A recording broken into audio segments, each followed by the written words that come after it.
Bom dia a todos. Obrigada pela participação nesse nosso encontro. Gostaria de salientar que essa apresentação, esse nosso encontro está sendo gravado, tá? E depois a gente vai disponibilizar para todo mundo no nosso portal. Bom, vamos começar pela nossa explicando um pouquinho como é que vai ser a dinâmica, né? Os nossos diretores farão uma breve abertura, uma mensagem de boas-vindas. Após isso, o nosso gerente de investimentos, Rogério Brenan Pazin, fará a apresentação. Em seguida, o nosso especialista atuário, Moisés Paolazzi, fará a apresentação de atuarial de seguridade.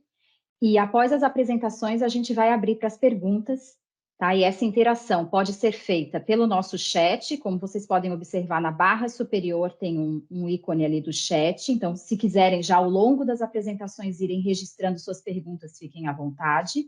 Ao lado do chat tem um ícone reações que vocês conseguem levantar a mão. Então, após as apresentações, quem preferir pode fazer as perguntas, né? Pode levantar a mão e aí assim que a gente der a palavra, pode abrir o seu microfone e fazer a pergunta diretamente, né, para a nossa equipe. Tá certo? Então, vamos dar início. Convido o nosso diretor superintendente, Ezequias Cândido de Paula, para fazer a abertura. Muito bem, bom dia a todos, sejam bem-vindos. Estamos iniciando aí mais uma live, né? Um evento que a Elos tem feito comumente já há muitos anos, né? E desta vez, utilizando aí dos recursos tecnológicos, né? Acompanhando aí toda essa mudança que o mundo sofreu, né? E principalmente nos últimos 2 anos foi acelerado.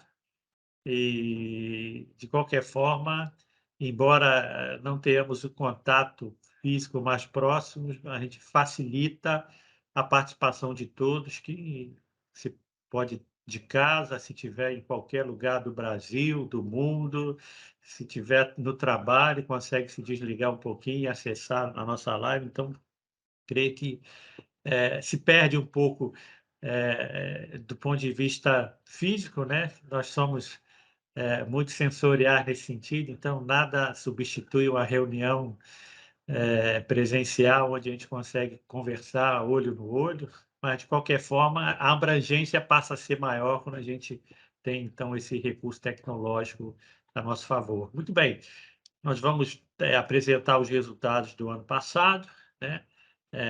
O pano de fundo aí ainda é um ano onde nós tivemos desdobramento da crise sanitária, da Covid-19, né? Então, foi 2020, onde as indústrias, o país como um todo, o mundo desacelerou, a produção de produtos foi reduzida, nós tivemos aí um desequilíbrio, então, do lado da oferta, né?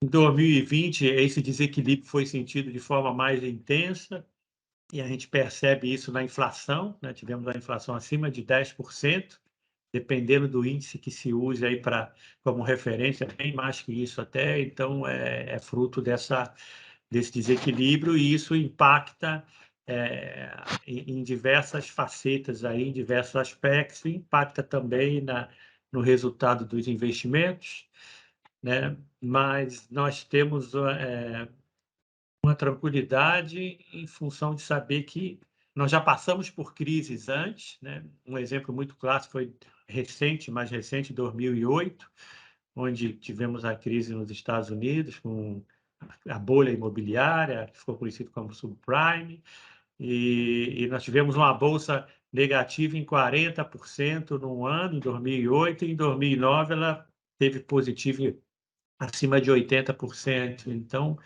os mercados reagem dessa forma, criam volatilidade nesse momento, depois existe uma recuperação, e como nós não estamos correndo 100 metros, o nosso caso aqui é uma maratona, a gente acompanha tudo isso numa vista de longo prazo, isso traz uma certa tranquilidade, que a gente sabe que isso vai se recuperar, o mundo volta no eixo normal e as coisas acontecem, e esse retorno de investimento que não aconteceu, ele certamente virá no futuro, trazendo as coisas para um equilíbrio maior. E então acho que eu vou parar por aqui, porque senão daqui a pouco eu estou fazendo a palestra e eu não sou o palestrante, eu só estou dando as boas-vindas. Isso aí. Passo aí para o Roberto, para o Rafael, quiserem falar alguma coisa. E boa live a todos aí. E insisto em que não saiam daqui com dúvidas, né? Utilize o chat para escrever, digitar as perguntas, ou mesmo levante a mão, como a Vivian falou, e faça a sua pergunta oralmente, mas não saia daqui com dúvida, não. Nós estamos aqui mesmo para... não temos o que esconder, temos a transparência e mostrar a realidade das coisas. Tá? Muito obrigado a todos, então, uma boa live. Bom dia a todos, eu vou ser bem breve, para que o tempo seja totalmente de vocês aí, né? A presença de vocês, a participação de vocês é muito importante, tá? E como o Ezequiel realmente falou, ao final, não, né, não deixe de tirar suas dúvidas, tá? E uma informação rápida para vocês, os canais de atendimento da Elos no site, né? Facebook, o nosso e-mail, tem o WhatsApp, né? E a equipe presencial também na área de atendimento, tá? Voltou à normalização, né? De segunda a sexta, das 8 ao meio-dia, e da 1h30 às 5h30, tá? E é isso, e uma boa apresentação a todos. Passo a palavra para o diretor Rafael, financeiro, né? Um abraço a todos aí. Obrigado, Roberto. Bom dia a todos. Não vou querer ser repetitivo, acho que tanto o Ezequiel como o Roberto já fizeram aí as introduções. Só gostaria de colocar, da nossa visão aqui como Elos, é muito importante esse espaço, acho que eu repito isso, né, todo ano que a gente fala, toda live que a gente inicia aqui com vocês e com participantes de outros planos. É um canal em que a gente valoriza para ouvi-los, para entender onde é que a gente pode direcionar nossos esforços para entregar mais valor para vocês também. De fato, o ano passado, 2021, foi um cenário muito marcado por inflação alta e aversão a risco, e isso jogou a bolsa para baixo, né?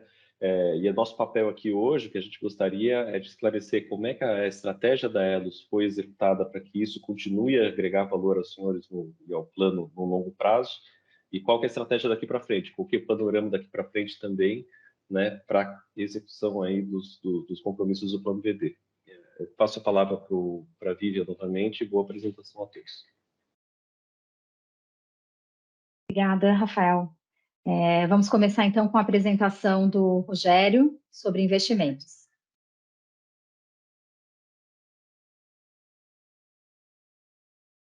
Bom dia a todos. Para quem não me conhece, então, eu sou o Rogério, gerente de investimento aqui da Fundação Elos, e a gente está iniciando aí mais um ciclo de apresentação de resultados. Acho que, se eu não me engano, já é o 9º ano que a gente tem esta rotina, e a ideia aqui é compartilhar com vocês, então, a composição dos investimentos, o que impactou positivo e negativamente na rentabilidade dos planos, falar um pouquinho do cenário e depois abrir para perguntas aí e poder esclarecer as eventuais dúvidas. Eu vou compartilhar aqui a apresentação, tá? Não se preocupem em anotar, esse material vai estar disponível para vocês. Então, tudo que está sendo dito aqui, vocês terão acesso. Bom, vamos lá. Bom, vamos iniciar um pouquinho falando do que está acontecendo, né, no cenário global de investimentos. Então, a gente tem, basicamente, 3 vertentes que estão sendo monitoradas pelo mercado financeiro, tanto no Brasil quanto no mundo. Então, e o cenário, o indicador mais importante nesse momento, que está sendo alvo de preocupações e de muita discussão, é a inflação. Então, a gente tem um ambiente inflacionário no Brasil. Tivemos, no ano de 2021, uma inflação de 2 dígitos. 2022, a inflação também vem pressionada. As projeções já indicam uma inflação na casa de 7%. O IPCA 15 hoje também veio forte. Então, a gente deve bater a inflação quando sair o IPCA no mês de maio. Referente a abril, deve bater ali, deve continuar na casa dos 12%. E a partir daí, em condições normais, talvez a todo o ciclo de aumento de juros por parte do Banco Central venha começar a fazer efeito e essa inflação começa a ceder. E esse fenômeno inflacionário é no Brasil e é no mundo. No mundo ocasionado por quê?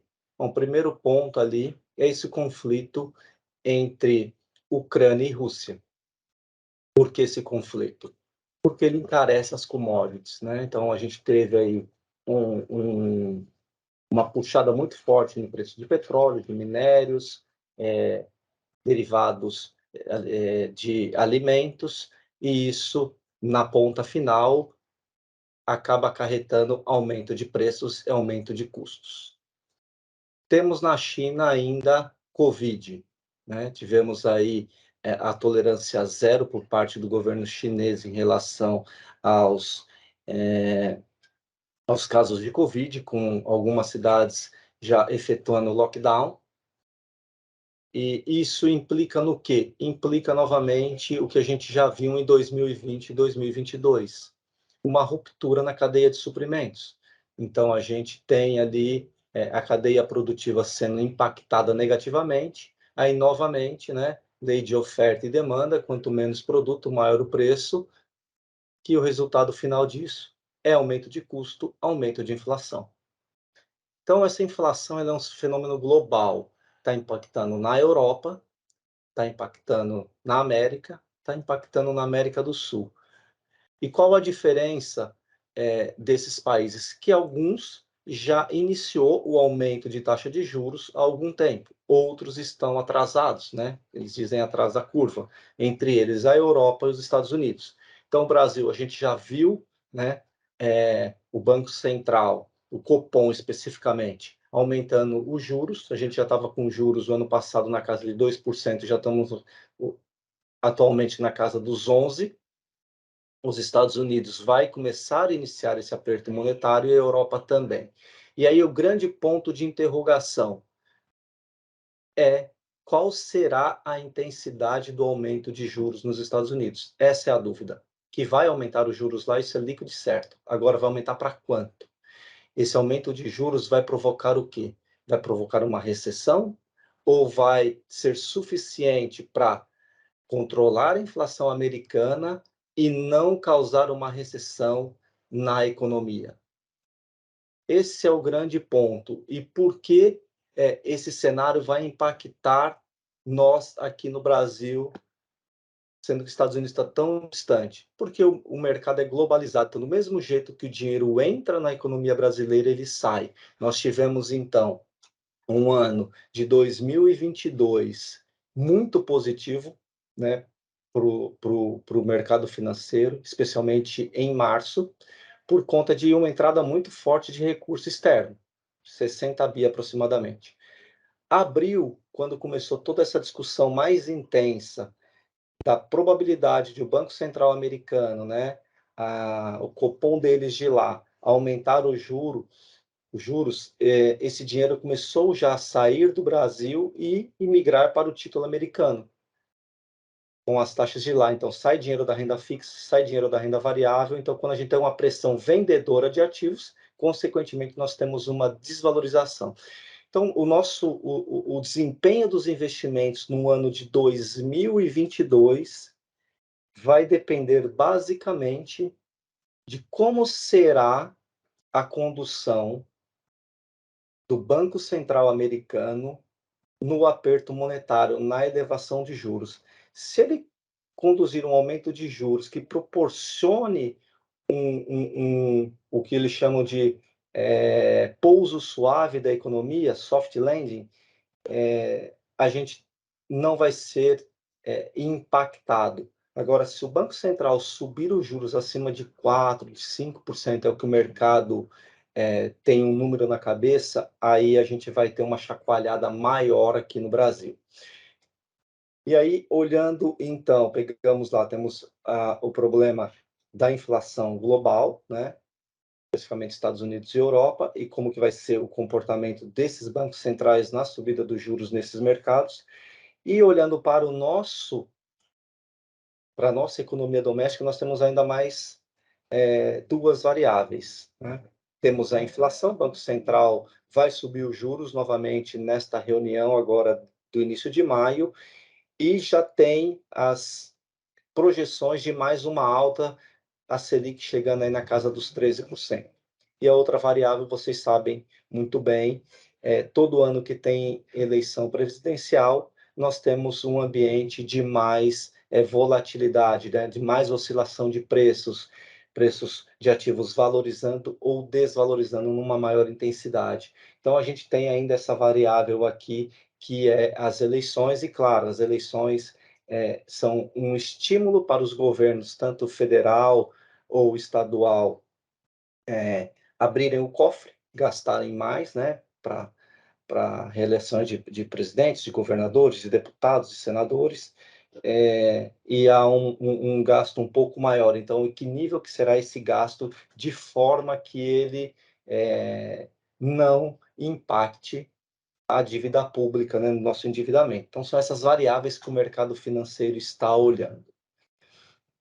E aqui, só para contextualizar tudo isso que eu falei, então a gente tem aqui no gráfico superior direito, né, o conflito na Ucrânia com a Rússia proporcionou o quê? Um aumento expressivo de gás natural, de petróleo, dos grãos de minério de ferro. Então, a gente vê aqui que essas curvas, né, que parecem mais um eletrocardiograma, elas todas embicaram para cima. Então, isso daqui, aumento de preço, aumento de custo, consequentemente, lá o preço final vai ter um aumento que reflete numa pressão inflacionária.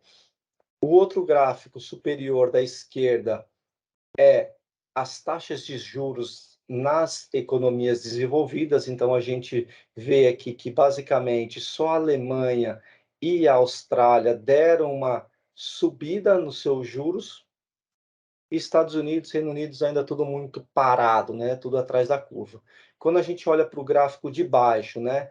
Aqui está Banco Central Emergentes, mas especificamente do nosso mercado, a gente vê a Selic, então, a 11,75, deve subir para 12,5, 12,75 em maio, e as projeções do mercado financeiro de 13,25.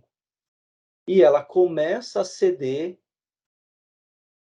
em meados de 2023. Então, a gente vai ter um ambiente de 2022 ainda de juros elevados, que é para controle de inflação. Tudo isso reflete no quê?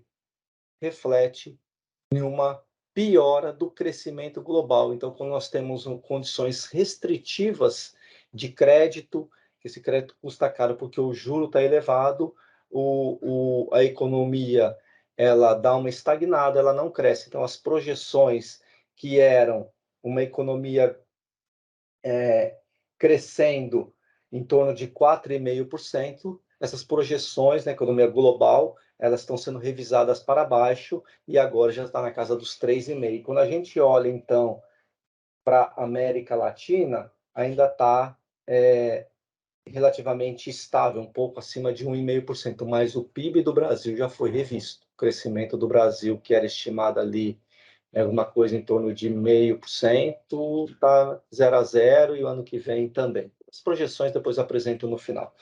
Então, o nosso contexto o cenário é de muita incerteza,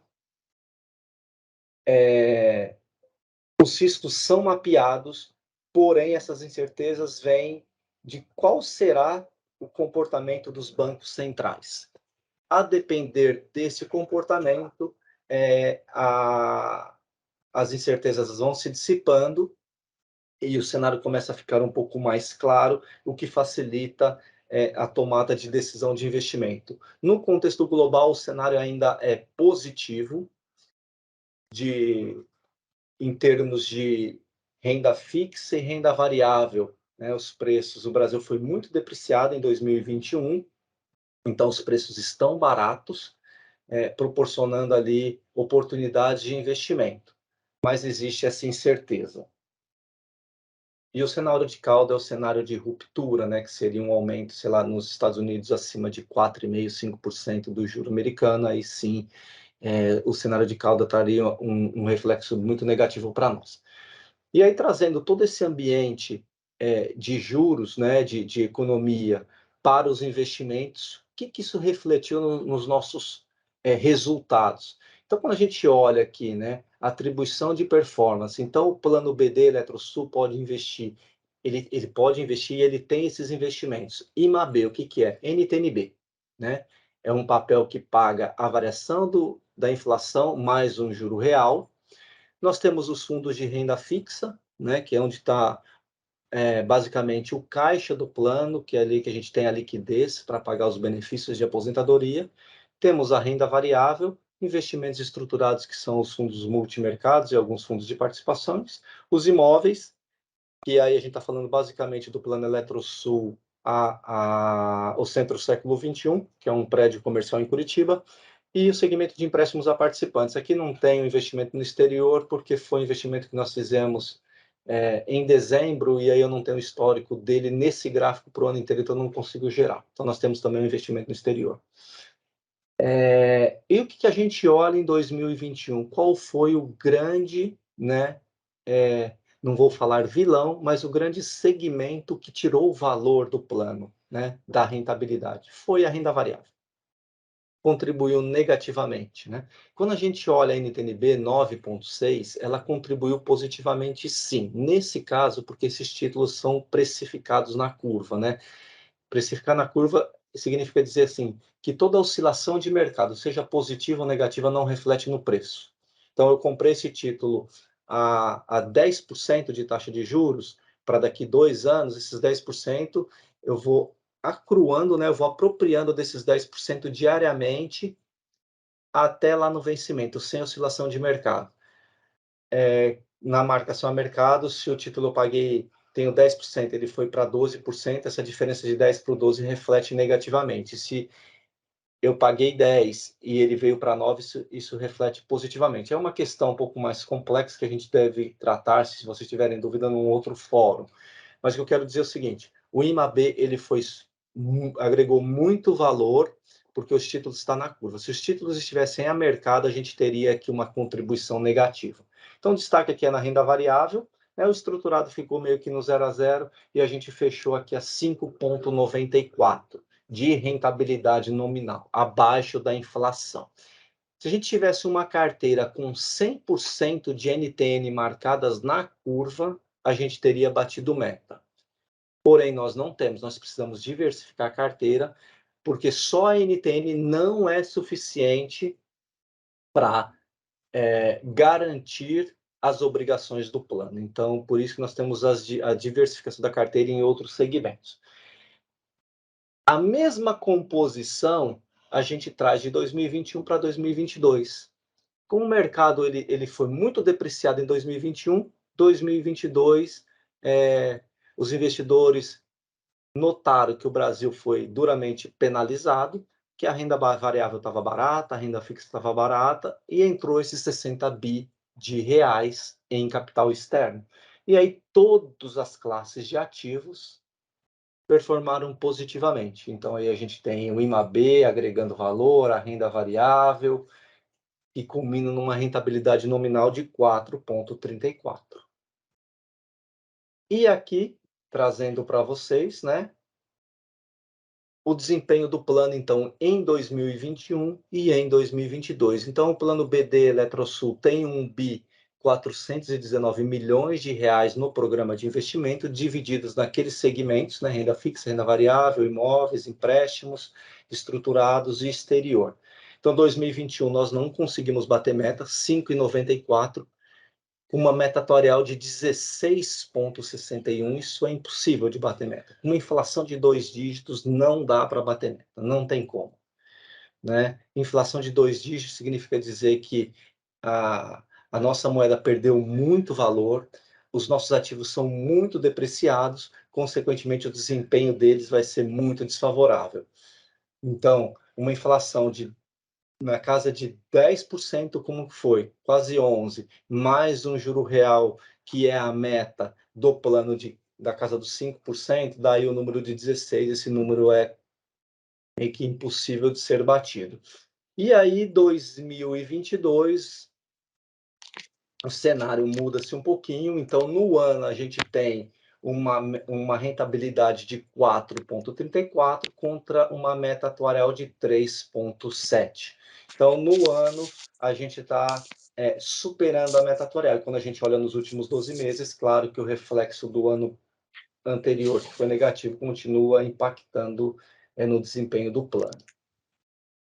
E aí, só para demonstrar para vocês, essa é a composição da carteira. Então, ele é um plano com 72% na renda fixa, aonde desse 1 bi investido em renda fixa, 815 milhões de reais estão em NTNB, nesses vencimentos da 2022 até 2050, com aqueles respectivos volumes financeiros, e a taxa média de retorno dessa carteira de NTNB é IPCA mais 6%, alguma coisa assim.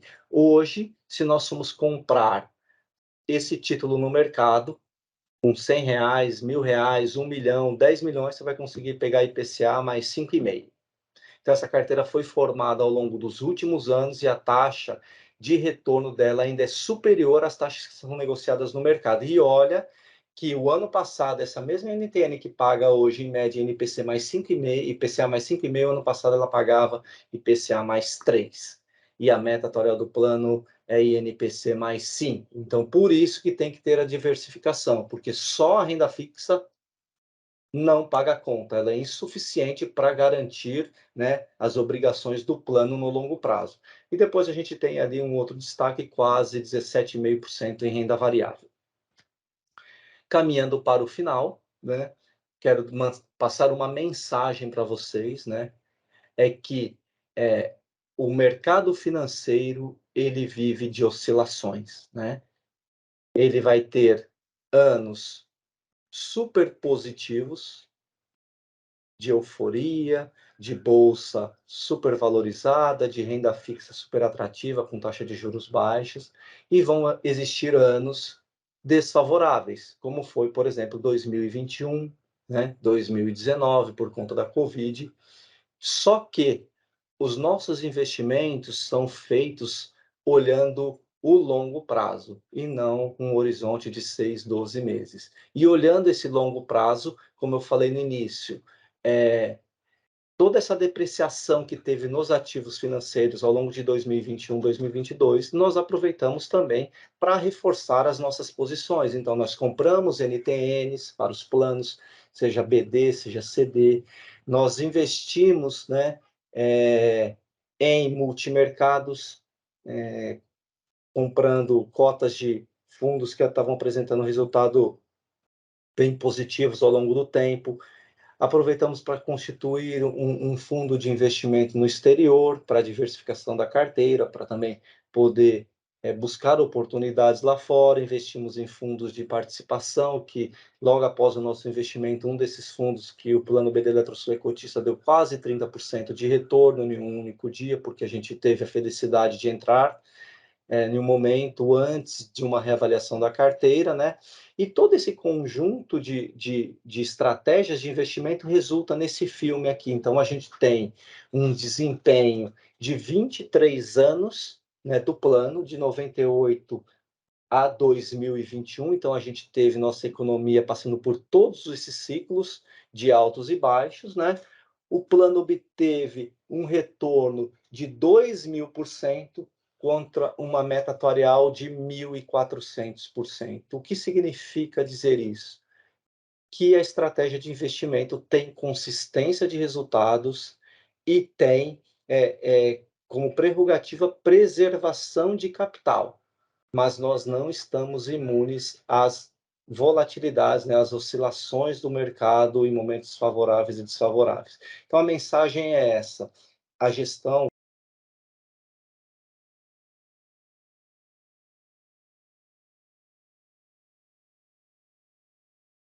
Rogério, está no mudo. Voltou? Desculpa. Agora voltou. Então, a alocação da entidade, né, a estratégia de gestão dos investimentos, ela é séria, ela é comprometida, buscando sempre agregar valor no médio e longo prazo. Então, está aqui, né, os números falam por si. Então, os resultados dos investimentos do Plano BD Eletrosul, ao longo do tempo, eles se mostram consistentes. E para finalizar, seriam aqui as projeções, né? Então, só queria dar um destaque. O IPCA projetado para 2022 na casa dos 7,5%, então muito acima da meta do Banco Central. Selic 12,25%, mas já tem umas casas especializadas no mercado financeiro falando em 13,25%, 13,5%, e câmbio aí na casa, câmbio dólar-real, né? R$ 5 para cada dólar. Então, a mensagem aqui, né, de investimento era essa, eu queria passar para os senhores. Obrigado aqui pelo tempo de vocês e eu estou à disposição para eventuais dúvidas. Muito bom dia. Obrigada, Rogério. Antes da gente passar para a apresentação do Moisés, chegou uma pergunta e dá para responder bem rapidinho aqui pelo nosso chat, da Simone. Ela pergunta: a liquidez para os pagamentos dos pensionistas está onde mesmo? Pode responder, Rogério. Estão nos nossos fundos exclusivos, nós temos 2, que tem basicamente ali quase aproximadamente 200 milhões de reais. Então, Simone, pode ficar tranquila que o dinheiro para o pagamento do salário dos aposentados e dos nossos pensionistas está garantido. O senhor Gilson também levantou a mão, então vamos fazer só mais essa pergunta antes da gente ir para a apresentação do Moisés. O senhor Gilson, pode abrir seu microfone. As demais perguntas a gente vai deixar para o final, conforme a gente combinou, tá certo? Bom dia a todos. A minha pergunta, eu não sei se devo fazer no final, mas eu queria ter conhecimento mais amplo, um pouco, e mais detalhado sobre a renda variável, que foi onde nós não atingimos a meta e tivemos maiores problemas. Isso é um problema praticamente geral, né? Difícil de fazer as previsões e tal. Mas eu gostaria de saber como que se processa o gerenciamento da aplicação da renda variável, quais os principais papéis que nós possuímos, porque nós temos 250 milhões, quase, né, 247 e pouco aplicado nisso, e eu tenho curiosidade, sempre tive curiosidade de saber como é que funciona na Elos isso, e se você pudesse explanar um pouco mais e informar quais os papéis que nós temos de carteira. 247 milhões, né? Aproximadamente quase 18% dos recursos do plano, esse segmento aí tem essa representatividade. A gente não compra papel diretamente, então nós não compramos papéis da Vale, do Banco do Brasil, Bradesco, enfim. A gente compra cotas de fundos, né? Para comprar papel tem que ter uma equipe especializada de analistas, acompanhar, operar no mercado, e a gente não tem essa estrutura. A gente entende que a melhor forma para a nossa estrutura é comprar cotas de fundos de investimento. Então, o nosso processo ele é relativamente simples, né? Porém, ele tem um grau de eficiência bem elevado. Por que eu digo isso? Porque a gente faz um processo de seleção que nós chamamos uma primeira etapa quantitativa. Então, a gente determina, olha, eu quero investir em renda variável, mas eu quero investir em quê? Eu quero investir em fundos de dividendos. Eu quero investir em fundos de small caps. Eu quero investir em fundos que tentam superar o Ibovespa. Então, a gente define essa estratégia. Definiu essa estratégia, aí a gente vai lá e começa a fazer a busca pelos melhores fundos, né, em termos de patrimônio, de desempenho, né, de consistência de resultados. Então, falando assim, eu quero um fundo Ibovespa ativo. A gente vai lá e coloca, primeiro eu quero um fundo que ele seja 4661. O que é 4661? É a nossa legislação. Então, o fundo ele segue o que manda a norma de investimento para a previdência complementar. Depois a gente fala assim, mas eu quero um fundo que tenha no mínimo, sei lá, 500 milhões de reais de patrimônio, tenha um histórico de rentabilidade de no mínimo 3 anos, e que dentro desses 3 anos ele tenha obtido mais alfa, né, um excesso de retorno em cima do Ibovespa. Aí a gente roda, né, essa busca, então vai pegar todos os fundos do mercado, vai vir uma amostra, sei lá, de 20, 30, 40, 50 fundos, não sei o número exato, mas vai vir uma amostra relevante dos melhores, né? Do melhor ao pior fundo, né? Aquele que teve a maior rentabilidade com o menor, já considerando esses filtros. Aí a gente pega, sei lá, os 10 primeiros, os 5 primeiros fundos e fala assim, agora, esses caras aqui eu quero conhecer melhor. Aí a gente vai por uma etapa chamada qualitativa, que assim, tá, beleza. No quantitativo, ou seja, nos resultados, você já demonstrou que você agrega valor.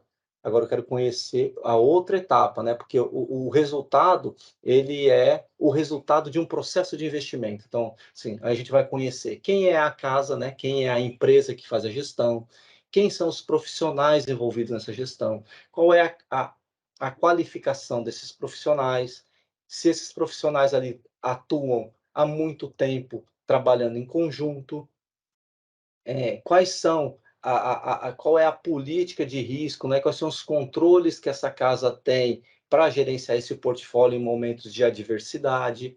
Então, a gente vai ver todo um conjunto de informações para avaliar realmente, ó, os resultados foram bons e a gestão da empresa, a gestão do fundo também é boa, ela é qualificada e ela tem os controles, junta esses duas variáveis, esses dois pilares, e a gente fala assim, ó, desses fundos que nós selecionamos para olhar, a gente entende que esses daqui são os 3 melhores, fundo A, fundo B e fundo C. E aí convida esses gestores a se apresentar no comitê de investimento, que é o comitê de investimento é formado pela diretoria da Elos, né, pelo diretor financeiro, diretor superintendente, o gerente de investimento, a gerente de seguridade, um representante do plano Eletrosul e seu representante eleito, né, representante da patrocinadora e o eleito. O representante do CD, dos Eletrosul, EBD e CD, o representante do ENGE, um indicado pelo patrocinador e um eleito. Então, nesse fórum se discute, aí a gestora vai fazer a apresentação daquele produto e o comitê vai falar assim, ó, vamos investir ou não vamos investir. Aí a gente já tem um número, ó, eu tenho tantos mil para investir nessa casa. Então, basicamente, esse é o processo. Se lá no comitê alguém não se sentir confortável com aquele produto, o investimento não acontece. Ou ele morre ali, ou ele é feito os ajustes que foram levantados na reunião e o assunto retorna, né? Então, esse, seu Gilson, é o processo de investimento. E aí a gente tem vários fundos, né? Então, a gente tem todas as estratégias da Bolsa. A gente só não tem fundos de dividendos, mas a gente tem Ibovespa ativos, small caps, valor, ações livres, né? E temos várias boutiques de investimento, casas especializadas em fazer gestão, por exemplo, só de renda variável. Então, nosso portfólio é bem diversificado. Então, do mesmo jeito que lá em 2012, né, foi um segmento que tirou valor, em 2022 foi ao contrário. Então, a renda variável ela que vai trazer, né, um incremento de rentabilidade no plano. Só que a gente vai ter momentos de oscilação. Essas taxas de administração, assim, qual é a média que se paga para essas gerenciadoras desses fundos? 2%. Administradora. 2% ao ano. Rogério, 2%. me permite complementar a resposta do Rogério, o senhor Gilson. A Elos, ela não trabalha com, o Rogério comentou, né? Ela não trabalha com ações em carteira própria, né? Então, o Rogério comentou, a gente trabalha fazendo avaliação de fundos. A gente, na verdade, a Elos é uma gestora de mandatos de fundos. E aí o ponto que o senhor trouxe é bastante relevante, né? Ah, tá, mas aí a gente paga a taxa de administração. Como é que fica isso, né? O que a gente avalia mandato, a gente quer ganhar do Ibovespa. O Ibovespa é o que a gente quer bater. A bolsa tá andando X%, a gente precisa bater o Ibovespa, porque senão não faz jus a pagar, né? Não seria justo, né? A gente está pagando taxa de administração. Então, qual que é o histórico? 2019, por exemplo, a bolsa deu 31%, a carteira da Elos deu 42%. Nós andamos 11% acima do Ibovespa. Então, por isso que você tem um custo, porque você vai lá e seleciona quais são os mandatos que os gestores que você acredita que possam fazer esse trabalho, eles são remunerados por isso e trouxeram um retorno acima da média de mercado. 2020 também. 2020, o plano BD Eletrosul foi acima do que o mercado conseguiu performar quando a gente olha para o índice. Por que 2021 a gente não conseguiu bater? Tá? Aí, Rogério, você que é o gestor da carteira aí, pode ficar à vontade para me complementar. No Brasil, 2021, e no mundo, o que andou mais forte? Commodity. E a nossa bolsa, nossas carteiras, nossa estratégia é diversificada. Então, a gente aplica em commodity, né, Petrobras e Vale, né, via nossos gestores, a gente não tem carteira aqui, mas também a gente aplica em Renner, em Natura, em Azul, em Gol, enfim, ela é muito diversificada para a gente conseguir aproveitar os benefícios dessa diversificação. Como o crescimento foi muito forte nas commodities, Vale, Petrobras, não dá para... É muito difícil você conseguir acompanhar esse índice, porque a gente está diversificado. Então, a gente ganhou em 19 por estar diversificado, quando Petrobras e Vale, por exemplo, não andaram tão bem como as nossas ações que a gente tinha via mandatos, mas também a gente sofre quando as commodities dão esse boom e a gente não está 100% em commodities, tá? Rogério, fica à vontade para complementar. E, Gilson, não sei se ficou claro, mas Não, essa é a entendi, estratégia da Elos. Tá? ficou claro. Eu só queria aproveitar, então, o gancho para a oportunidade para dar uma sugestão. Eu sei que os fundos, com as pessoas físicas, inclusive, não é possível, mas creio que com pessoa jurídica e com os valores que nós alavancamos, podemos alavancar, eu acho que daria para tentar negociar essa taxa de administração, sugestão que eu já deixo no ar, né, né, já que chama os fundos para apresentar os seus produtos antes de definir qual que vai ser escolhido, eu imagino que todos que são convidados estão se interessando em vir, né, porque é negócio para eles. Eu acho que até nesse próprio momento poderia haver uma tentativa de negociação, né, porque as próprias corretoras, em geral, a questão da taxa de administração e de corretagem é variável conforme o poder de negociação do cliente. Então, eu deixo essa sugestão. De repente, conseguir baixar 0,5% na taxa de administração pode ser muito favorável para nós. Tá?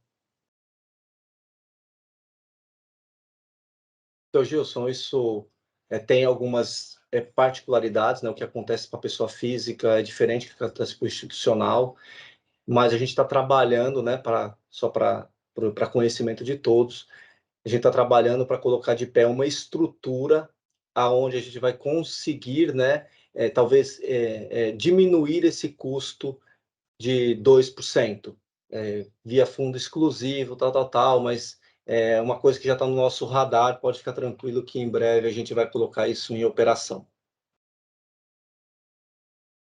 Obrigada, Rogério. A gente vai agora seguir com a apresentação do nosso especialista atuário, Moisés Paolazzi, e ao final da apresentação dele, a gente vai respeitar aqui a ordem, né, das pessoas que levantaram a mão e que vão fazer as perguntas pelo chat. Aí a gente segue com esse bate-papo de tira dúvidas. Pode seguir, Moisés. Olá, muito bom dia a todos. Primeiramente, gostaria de agradecer pela presença de vocês. Para quem não me conhece, eu me chamo Moisés, sou especialista atuarial aqui na Fundação Elos. O objetivo da minha apresentação é a gente falar sobre os resultados do plano no ano de 2021, mas antes disso eu gostaria de falar um pouco sobre os principais desafios da Previdência Complementar e como isso vem impactando os nossos planos ao longo dos últimos anos. Vou compartilhar minha apresentação com vocês.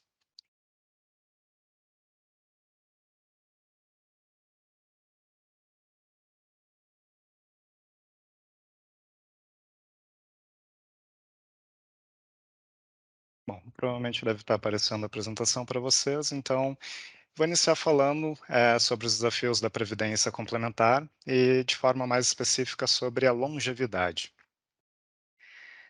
Eu trouxe algumas informações aqui sobre a evolução da expectativa de vida ao nascer no Brasil e como isso vem impactando os nossos planos.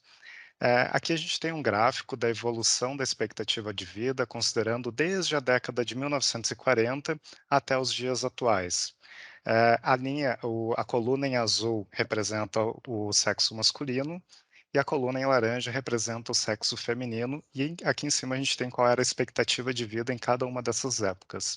Então, lá na década de 40, a gente tinha que um homem vivia em média 42,9 anos e a mulher vivia em média 48 anos.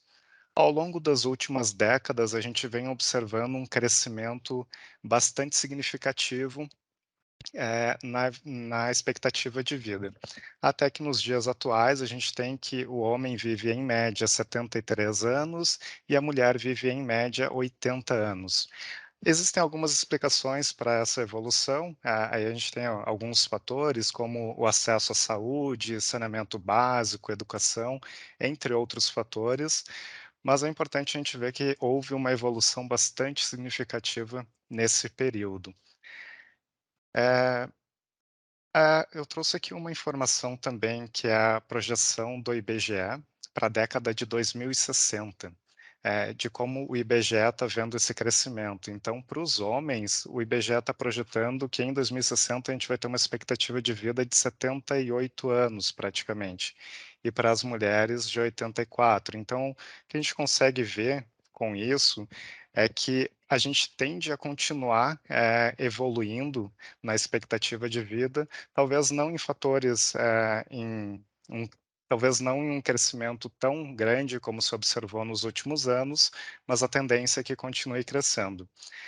Isso não é uma particularidade do Brasil, a gente vem observando isso em diversos países do mundo, alguns países europeus com desenvolvimento um pouco maior, já enfrentam essa realidade há mais de 20 anos, com expectativas de vida superiores a 80 anos. Bom, mas vocês podem estar se perguntando, de que forma isso impacta no meu benefício, no meu plano de benefício definido? Isso tem tudo a ver com o nosso plano. Isso por quê? Porque o modelo de previdência complementar, um dos pilares é o regime de capitalização, onde é baseado na constituição de reservas, ou seja, o que a gente chama de passivo atuarial ou provisões matemáticas. Para que a gente entenda isso e traga para uma realidade um pouco mais fácil de entender, vamos pensar num exemplo de um aposentado. A gente, como elos, a gente sabe que a gente vai precisar pagar esse benefício de forma vitalícia. Então, a reserva desse participante, ela é representada por todo o fluxo de benefícios que a gente está projetando pagar, de forma vitalícia para esse participante. Então, a gente projeta todo esse fluxo futuro de pagamento de benefícios e traz a valor presente por uma taxa de juros atuarial. Então, isso é o que a gente chama de reserva matemática ou provisão matemática. Bom, mas de que forma o aumento da longevidade impacta no meu plano de benefícios? Bom, partindo desse preceito de que a reserva matemática é todo o fluxo futuro de pagamento de benefícios, vocês vão concordar comigo que quanto maior é o tempo que eu vou pagar de benefícios, maior vai ser a minha necessidade financeira. Então, eu necessito de mais recursos para pagar um benefício que eu vou pagar por mais tempo no futuro também.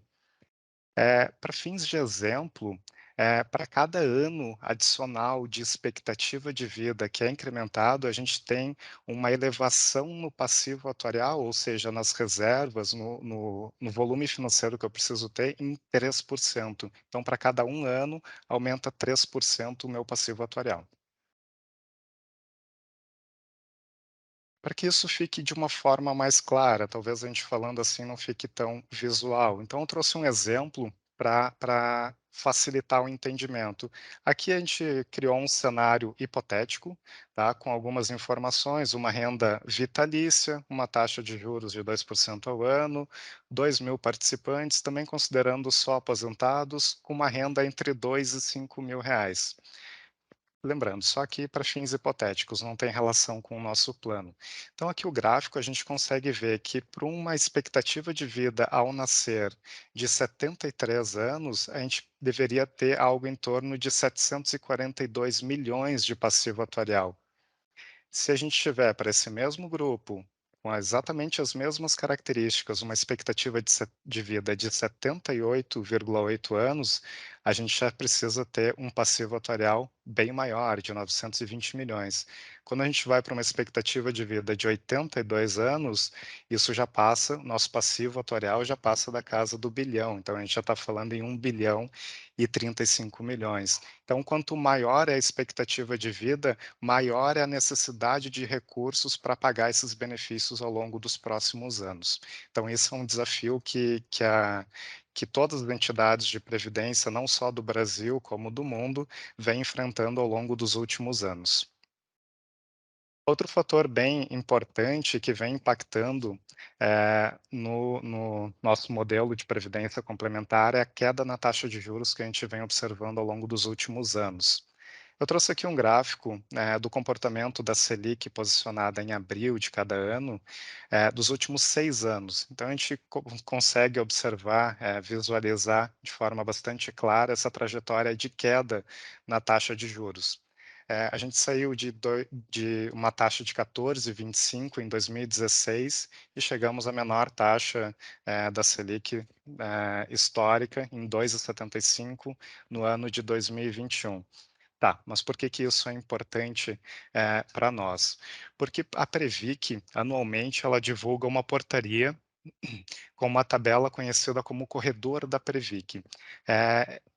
Essas taxas, ela divulga essa portaria com algumas taxas e um intervalo onde a entidade pode adotar a taxa de juros futura que ela projeta para o passivo atuarial. Então, ela divulga taxas baseadas na média dos títulos públicos federais indexados ao IPCA dos últimos 5 anos. Então, para o ano de 2021, a gente pegou esse histórico aqui, de 2016 a 2020. O que isso quer dizer na prática? Que a nossa taxa de juros atuarial ela vem sendo forçada, de certa forma, para baixo, em decorrência dessa queda que a gente vem registrando ao longo dos últimos anos. E qual é a consequência da redução da taxa de juros? A primeira delas é uma redução na expectativa de rentabilidade futura dos investimentos, e a segunda delas é a elevação do passivo atuarial. Poxa, mas como assim? A taxa ela está caindo e o meu passivo atuarial está se elevando. Nesse sentido, a gente pode trazer para o nosso dia a dia. Vou citar um exemplo para ficar mais claro esse conceito. Se, por exemplo, eu, Moisés, tiver um projeto para daqui a 10 meses fazer uma viagem e para essa viagem eu preciso de 10 mil reais. Então, mensalmente eu vou precisar economizar R$ 1.000. Se eu pegar esse dinheiro e guardar embaixo do colchão, ou seja, não tiver taxa de juros nenhuma, eu vou precisar guardar R$ 1.000 para que eu atinja o meu objetivo ao longo dos 10 meses. Contudo, se eu pegar esse valor mensal e aplicar em algum investimento que me renda 12% ao ano, eu não vou precisar mais guardar R$ 1.000 por mês. Eu vou precisar guardar R$ 950 por mês. Porque ao longo dos 10 meses eu vou ter guardado 9.500 e R$ 500 vai ser oriundo da taxa de juros que eu vou obter de rentabilidade. Então, quanto maior for a taxa de juros que eu conseguir no meu investimento, menos dinheiro eu vou precisar atualmente. Quanto menor for a taxa de juros, maior vai ser o valor que eu vou precisar economizar mensalmente. Então, fechando esse parênteses do exemplo, a gente trazendo isso para a nossa realidade de previdência complementar, a gente consegue ter essa percepção de quanto menor for a taxa de juros, maior vai ser a minha necessidade financeira. Então, como a taxa reduz, o meu passivo atuarial aumenta. Só para a gente ter uma ideia, a gente fez algumas simulações e para cada redução de 1% na taxa de juros atuarial, isso eleva o nosso passivo em aproximadamente 11%. Então, a gente vê que é uma relação bastante grande, né? Tem um impacto bastante significativo a redução na taxa de juros. Isso porque também a gente está falando de fluxos extremamente longos. Quando a gente fala de previdência complementar, a gente está falando de fluxos de 50, 60, 80 anos para frente, que é todo o nosso fluxo projetado de pagamento de benefícios. Então, esses foram os dois desafios, principais desafios da Previdência Complementar. Agora eu vou entrar de forma bastante rápida também, passando pelos resultados do plano BD Eletrosul no ano de 2021. Primeiramente, falando sobre a estatística populacional desse plano, então nós temos 1.259 participantes. Desse total, nós temos 328 participantes ativos, 821 aposentados e 110 pensionistas. Então, eu destaco principalmente esse volume mais significativo de aposentados e pensionistas, o que dá uma característica de um plano maduro, né, para o nosso plano BD Eletrosul. Esse gráfico demonstra como a gente projeta a evolução do passivo atuarial desse plano, ou seja, aqui a gente consegue ver que a gente está projetando o passivo atuarial por mais de 70 anos. Tá? Então, atualmente, então, no ano de 2021, o nosso passivo atuarial é de quase 1 bilhão e 800 milhões.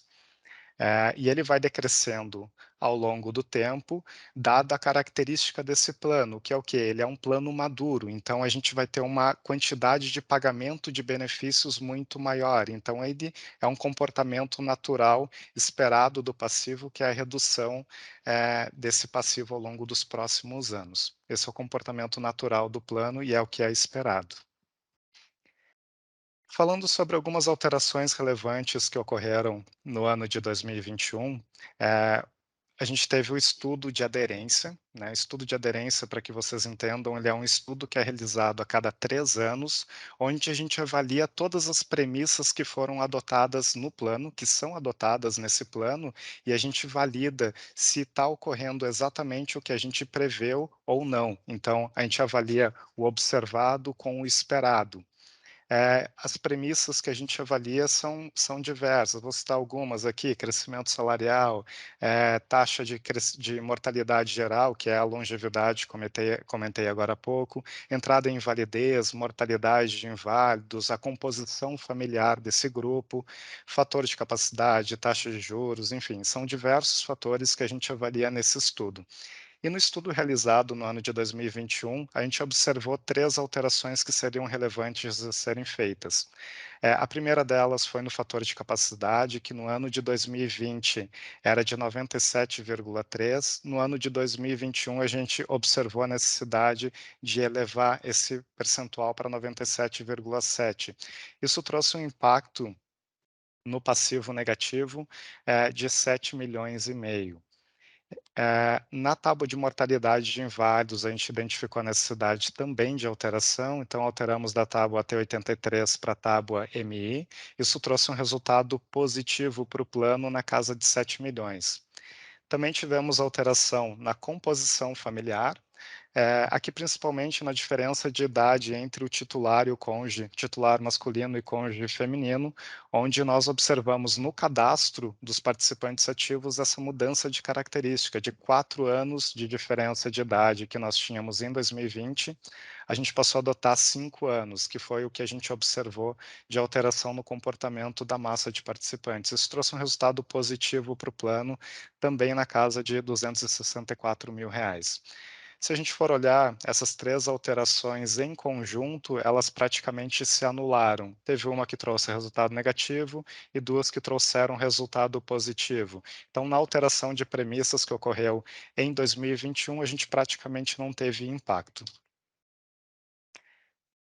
Aqui eu vou falar um pouco, então, sobre a variação das provisões matemáticas, né, de como se comportou o passivo do plano ao longo do ano de 2021. Então, nós iniciamos o ano de 2021 com um passivo de 1.619.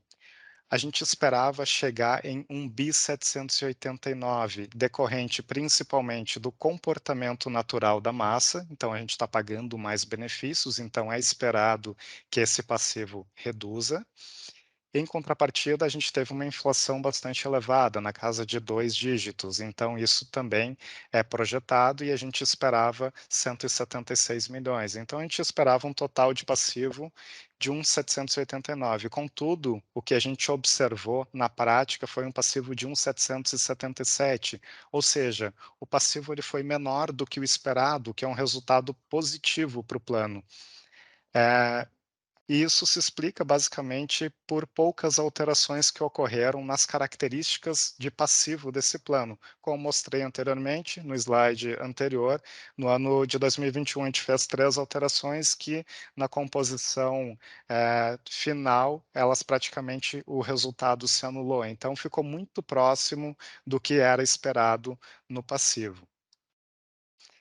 Aqui eu vou falar um pouco sobre as possibilidades de resultado que um plano de benefícios pode ter na característica de benefício definido como é esse plano. Então, a primeira delas, é o nosso objetivo, é o que a gente espera atingir, é o equilíbrio, que é quando o nosso ativo é igual ao passivo, ou seja, o nosso patrimônio de cobertura, então tudo que nós temos de recurso, é igual ao que nós temos de compromissos futuros com o pagamento de benefícios. Então, lembrando, aquele conceito que eu trouxe anteriormente de provisão matemática, todo o fluxo futuro de benefícios trazido a valor presente. Se a gente tiver todo o nosso passivo igual ao nosso ativo, o plano está em equilíbrio, e é isso que a gente busca. Nós temos uma segunda possibilidade, que é o superávit. Então, o superávit ocorre quando o nosso patrimônio de cobertura é maior do que a nossa provisão matemática. Então, aqui a gente vai ter um excesso de recursos no plano. E nós temos a terceira possibilidade, que é a existência de um déficit no plano. O déficit vai ocorrer quando o nosso ativo for menor do que o passivo, ou seja, nosso patrimônio de cobertura for menor do que os nossos compromissos futuros, ou seja, nossas provisões matemáticas. Nesse caso, a gente vai ter uma insuficiência de patrimônio, ou seja, um déficit. Falando agora de forma bastante direta sobre o resultado desse plano no ano de 2021.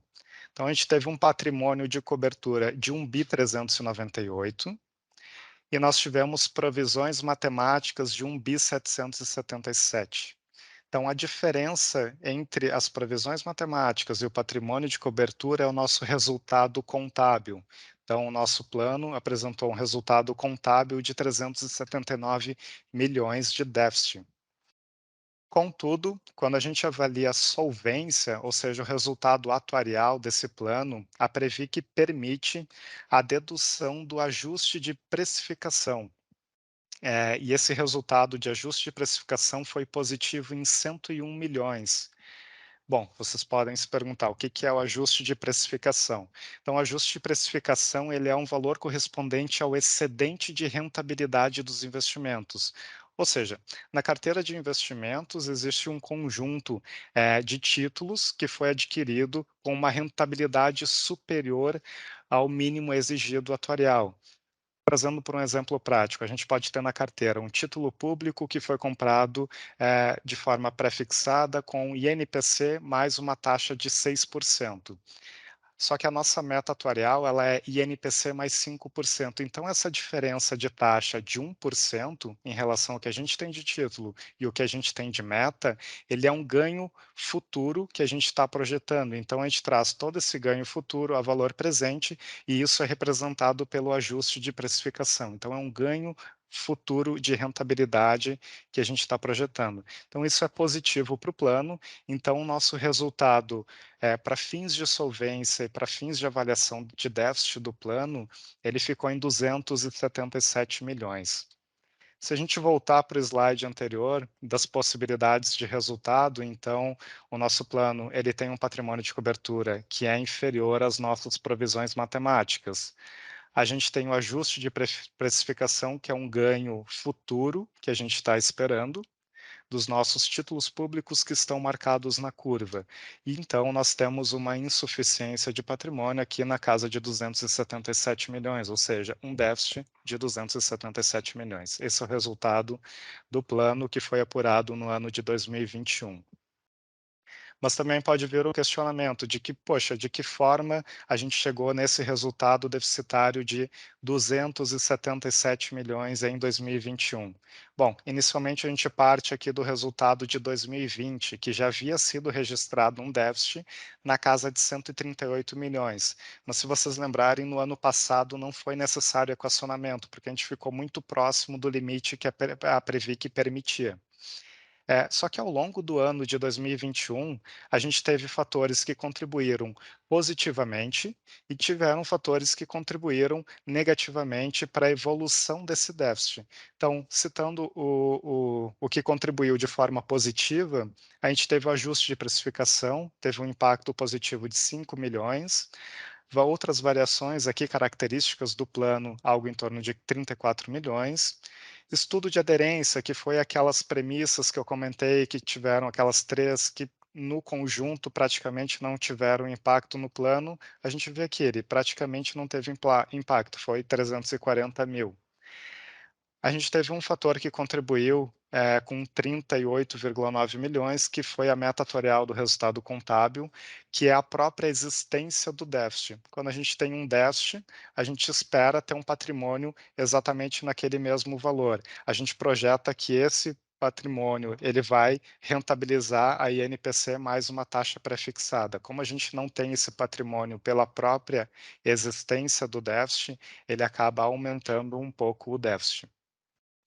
E outro fator que contribuiu de forma aí sim um pouco mais significativa, em 139 milhões e meio, foi a rentabilidade que foi abaixo do projetado, abaixo da meta. Então, o que a gente obteve de rentabilidade ficou abaixo da meta atuarial.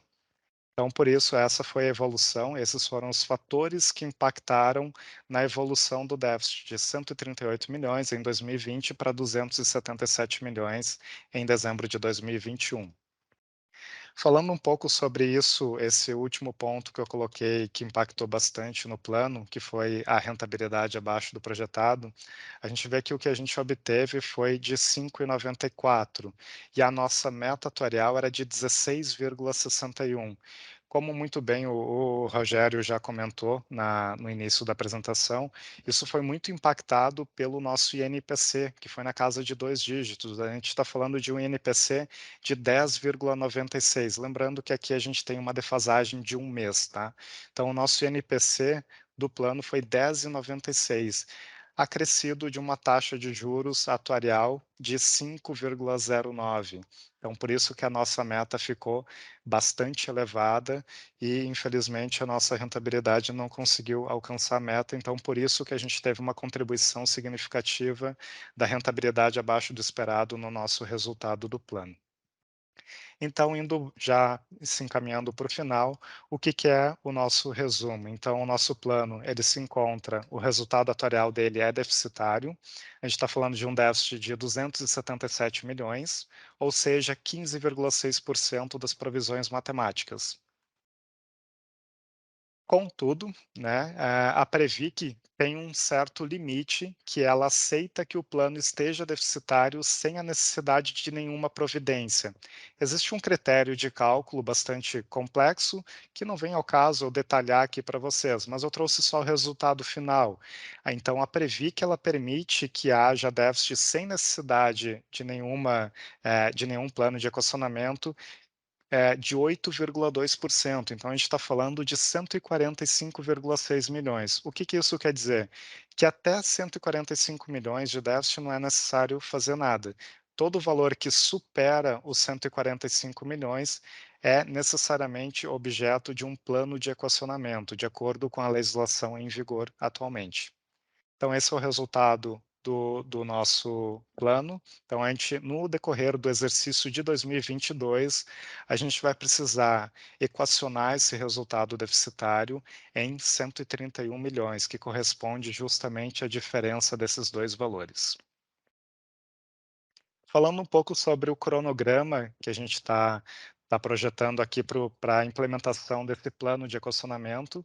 Então, aqui eu estou apresentando o resultado referente ao exercício de 2021, né? A gente está aqui no início de 2022. Durante o ano de 2022, vai ser necessário a gente apresentar o plano de equacionamento para o Conselho Deliberativo da ELUS, aprovado no Conselho Deliberativo, é encaminhado para o Conselho de Administração da patrocinadora e, posteriormente, encaminhado para o SEST.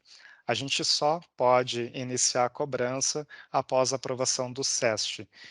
De acordo com a legislação, a gente tem até abril de 2023 para iniciar um novo plano de custeio, então já considerando a incidência dessa alíquota de contribuição extraordinária. Então, aqui trago uma provocação, afinal de contas, o que é um déficit técnico atuarial? Então, isso é uma novidade no nosso plano, né? Então, é o primeiro déficit que a gente vai passar por um equacionamento e pode surgir dúvidas, né? Então, o que seria o déficit técnico atuarial? Isso representa que a entidade, ela está com dificuldade de pagar os meus benefícios, está enfrentando dificuldades financeiras? Não, não é isso que significa. O déficit técnico atuarial, como a gente viu, a gente analisa fluxos de 70, 80 anos para frente. Então, quando a gente apresenta um déficit, ele quer dizer que a entidade precisa tomar providências agora para que a gente não tenha problemas no futuro, falando aqui de 30, 40, 50 anos para frente. Então, se a gente não tomar providências hoje, aí sim a gente vai ter dificuldades no futuro. Mas o nosso papel aqui é tomar as providências necessárias para que a gente consiga honrar com todos os benefícios, tudo o que foi prometido, todo o direito que os participantes têm com o benefício ao longo de todo o fluxo projetado, ou seja, de forma vitalícia, para tanto participantes, aposentados, como pensionistas.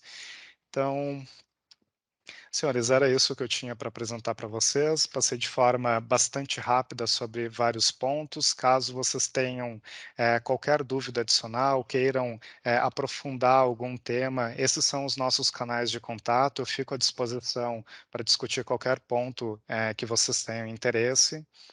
E, enfim, muito obrigado pela atenção de vocês.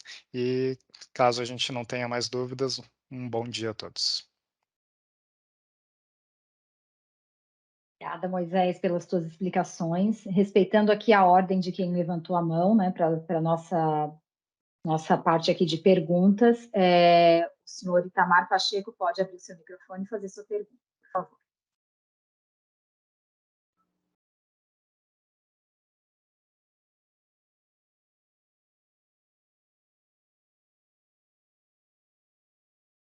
Seu Itamar abriu o microfone, mas a gente não está escutando o senhor.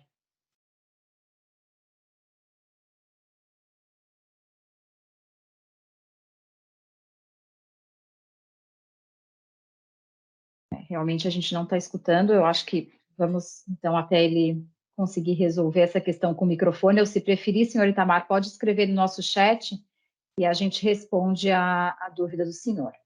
Vamos para a segunda pessoa aqui que levantou a mão, que é a senhora Roseli. Pode abrir seu microfone, senhora Roseli, e fazer sua pergunta.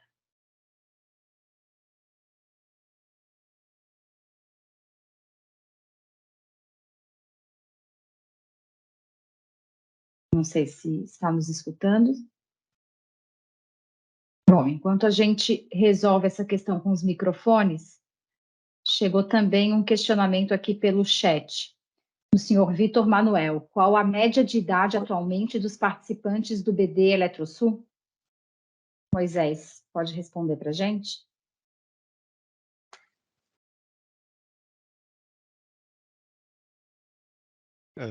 Essa informação não tenho agora em mãos, mas eu vou dar uma olhadinha aqui na apresentação e logo em seguida eu já forneço. Tá certo, obrigada, Moisés. Eu Acho que voltei, Vivian. Posso falar? Dona Roseli, claro, fica à vontade, por favor. Obrigada. Bom dia a todos. É mais uma colocação do que propriamente um questionamento, até porque a gente conhece, acompanha e sabe que esse déficit que hoje está estourando aí tem raiz lá na migração do CD, que foi uma ingerência da Eletrosul no nosso plano. Então, assim, os patrocinadores fazem o que querem, nós aportamos igualmente hoje em dia, né? E eles têm o voto de Minerva, daí eles fazem o que querem. Quando falam que muito do déficit tem a ver com tábua de mortalidade, idade, a gente fica perplexo, porque, na realidade, a gente sabe que esse não é fundamental, porque o problema maior é quando a empresa, politicamente, como agora, esse ano é ano de política, a gente vai ter troca de comando o ano que vem, e aí, novamente, tu vai ter gente elevada a cargos, sai salário para tudo quanto é lado, e a gente não tem um equacionamento disso, a gente não tem como gerenciar isso, a Elos não tem como gerenciar, nós sofremos as consequências. Quem deveria nos defender, que é a Previc, não fez nada em relação até a própria migração do CD, que foi um absurdo, a gente soube que houve, a gente provou, tanto é que está na justiça, que houve situações que não deveriam estar ali e que hoje nos acarretam um déficit, né, que vamos ter que equacionar, e na realidade o que ocorre é que ninguém se coloca à disposição para resolver esse tipo de situação. Então, assim, quando fala que o fato de a gente estar vivendo mais é um absurdo, a gente ter que ouvir isso toda a apresentação de vocês, desculpe, tá? Nada pessoal, mas é um absurdo ter que ouvir dizer que se a gente for morrendo, vai melhorar o plano. A gente tem que melhorar a gerência do plano, desculpe, ter leis que favoreçam a gente, nós que batalhamos e que colocamos dinheiro aí dentro, porque na realidade a empresa coloca uma parte igual a nossa e está ditando regras e faz o que quer, e a gente tem que ouvir depois que porque a gente está vivendo mais tempo, a gente está dando prejuízo para o plano.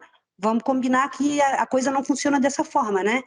Então, assim, sugestão, vamos melhorar esse tipo de abordagem, porque assim, eu já escutei muito de aposentado que fica indignado com esse tipo de situação. Eu também acho, tá? Desculpem, o desabafo, mas assim, a gente está ouvindo essa história toda a vida que vai estourar um déficit, a gente sabe qual é a origem. A empresa se comprometeu, foi comprovado, o relatório foi comprovado pelo atuário que o déficit quem causou foi a empresa. A empresa se comprometeu a pagar, está gravado, está em ata com os sindicatos, e agora vai ter um déficit. A empresa vai pagar, vai botar a parte dela, vai pagar o que ela está devendo? Como é que vocês têm uma orientação jurídica sobre isso? Como é que a gente vai fazer valer isso aí? A gente vai ter que arcar com o custo que a empresa causou? Então, assim, são colocações que a gente tem que colocar, e é agora, nessa hora. E a gente quer uma resposta. Tem ata, tem documentação, tem ação na justiça provando. Como é que fica? Aí a gente vai pagar e depois ver como é que fica? Não fica, né? Porque ninguém quer cobrar, todo mundo está comprometido. Então, assim, é uma colocação que eu faço da reflexão que os gestores têm que fazer em função do seu cargo. Não defender os interesses do patrocinador, tem que defender os interesses da Elos, que vai nos atingir. E é o que está acontecendo agora. A gente já tem uma aposentadoria que não consegue quase sobreviver. Tem muita gente aí que ganha muito pouco, e tem pouca gente que ganha muito e está causando um prejuízo, até porque quando a empresa favorece essas pessoas politicamente, ela não informa para elas o quanto que ela deu de aumento, ou informa de forma errada, e depois da diferença lá na frente, a gente tem que correr atrás de prejuízo. Se eu estiver falando alguma mentira, por favor, me corrija. Obrigada. Obrigada, Roseli. Está aberto, né, para a colocação aí. Roberto abriu o microfone, pode ficar à vontade, Roberto. Rose, a gente vem conversando há tempo, né, sobre isso, né? Realmente, assim, que tu falas, tem muitas razões, né?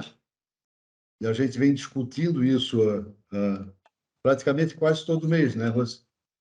A gente tem um grupo aí, né? A gente participa de um grupo de discussão. Isso está na justiça, né? A Elos, assim, vamos dizer assim, ela segue as regras, né, que são impostas a ela, né? Nós temos o Conselho Nacional de Previdência, que é a CNPC, temos a Previc, né? E quanto a essa consequência que o CD, na época, lá em 2010, provocou esse déficit, né? A gente tem conversado sobre isso, que lá em 2010, na migração, não houve o déficit, né? Não tinha déficit em 2010. O déficit veio ocorrer em 2011, né? Devido ao PCR, lembra? E que existe essa ação de vários participantes, né? Se há esse comprometimento também da patrocinadora lá na época, em 2013 ou 2014, eu não sei como é que foi com o sindicato, né? Isso já existe ata, como tu falou, né? Mas, assim, a Elos, ela para tomar alguma medida sobre isso, ela tem que aguardar essa ação, que já está em evidência aí, né? Eu não sei como é que está essa ação. Eu acho que vocês poderiam colocar isso para a gente, né? E não sei se alguém do Ezequias ou Rafael, que é da patrocinadora, poderia compartilhar também. Ou o Moisés, se tiver alguma... Eu acho que o Moisés também não acompanhou isso na época, né, Moisés? Acho que a mensagem é essa, né, Roberto? A Elos é regulada, assim como a Eletrosul também tem as suas limitações de regulação, né, por ser estatal. O que a Roseli coloca, né, uma insatisfação e se isso está sendo discutido da justiça, é um caminho super legítimo, né, nem preciso falar disso. Queria pontuar que existe uma governança na Elos, que tem esse equilíbrio de interesses e que essas insatisfações cheguem aonde tem que chegar. Então, minha observação aqui que a governança, a participação, a representatividade de vocês como participantes seja utilizada, né? Tem representantes de conselho, tem o Roberto, né, o diretor. Eu acho que explorar a governança da Elos, que dá poder aos senhores como participantes para também colocar voz, é importante. Novamente, a Elos tem as suas limitações como administradora de plano de benefícios, né? Vocês sabem melhor também que esse tipo de decisão não cabe a Elos, tanto por regulação, também pelo nosso campo aqui como fundo de pensão administradora de plano. Mas é isso, tá? Acho que vale vocês, como já foi colocado, ter a justiça, mas também explorar a governança existente na Elos para que isso chegue em discussões em conselho também. Rose, não sei se tu... Oi? Pode falar, Roberto, fica à vontade. Não, pode falar. É a Rose que está falando? Foi tu que falou. Isso. Eu ia dar sequência na próxima pergunta, porque a gente já... Não, só queria perguntar se a Rose teria mais alguma coisa para complementar ou...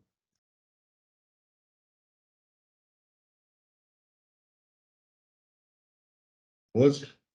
Fechou. Oi, Roberto. Assim, ó, só para dizer para o Moisés que não é uma insatisfação, isso Não, é uma não. constatação, é um dado. Então, assim,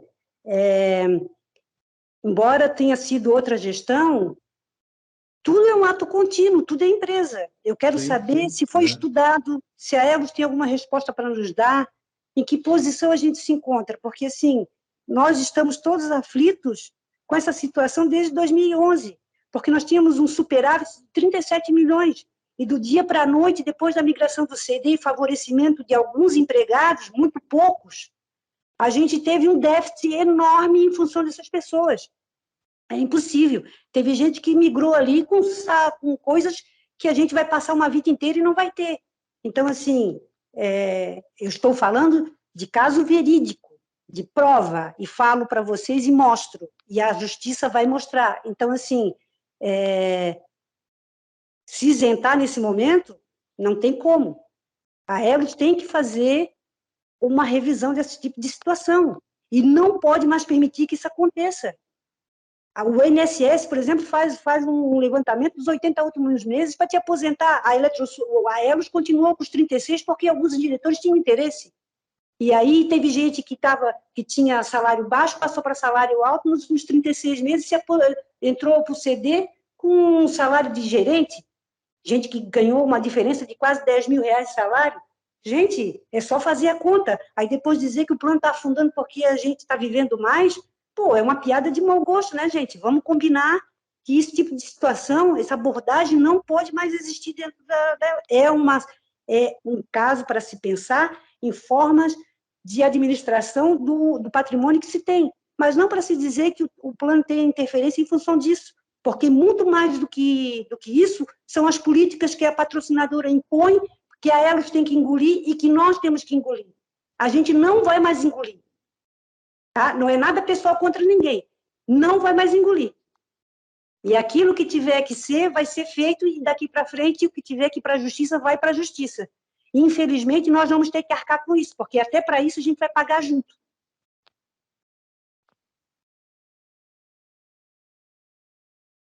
Bom, vamos para a próxima pergunta do senhor Gilson Crestani. Pode abrir seu microfone e fazer sua pergunta, senhor Gilson.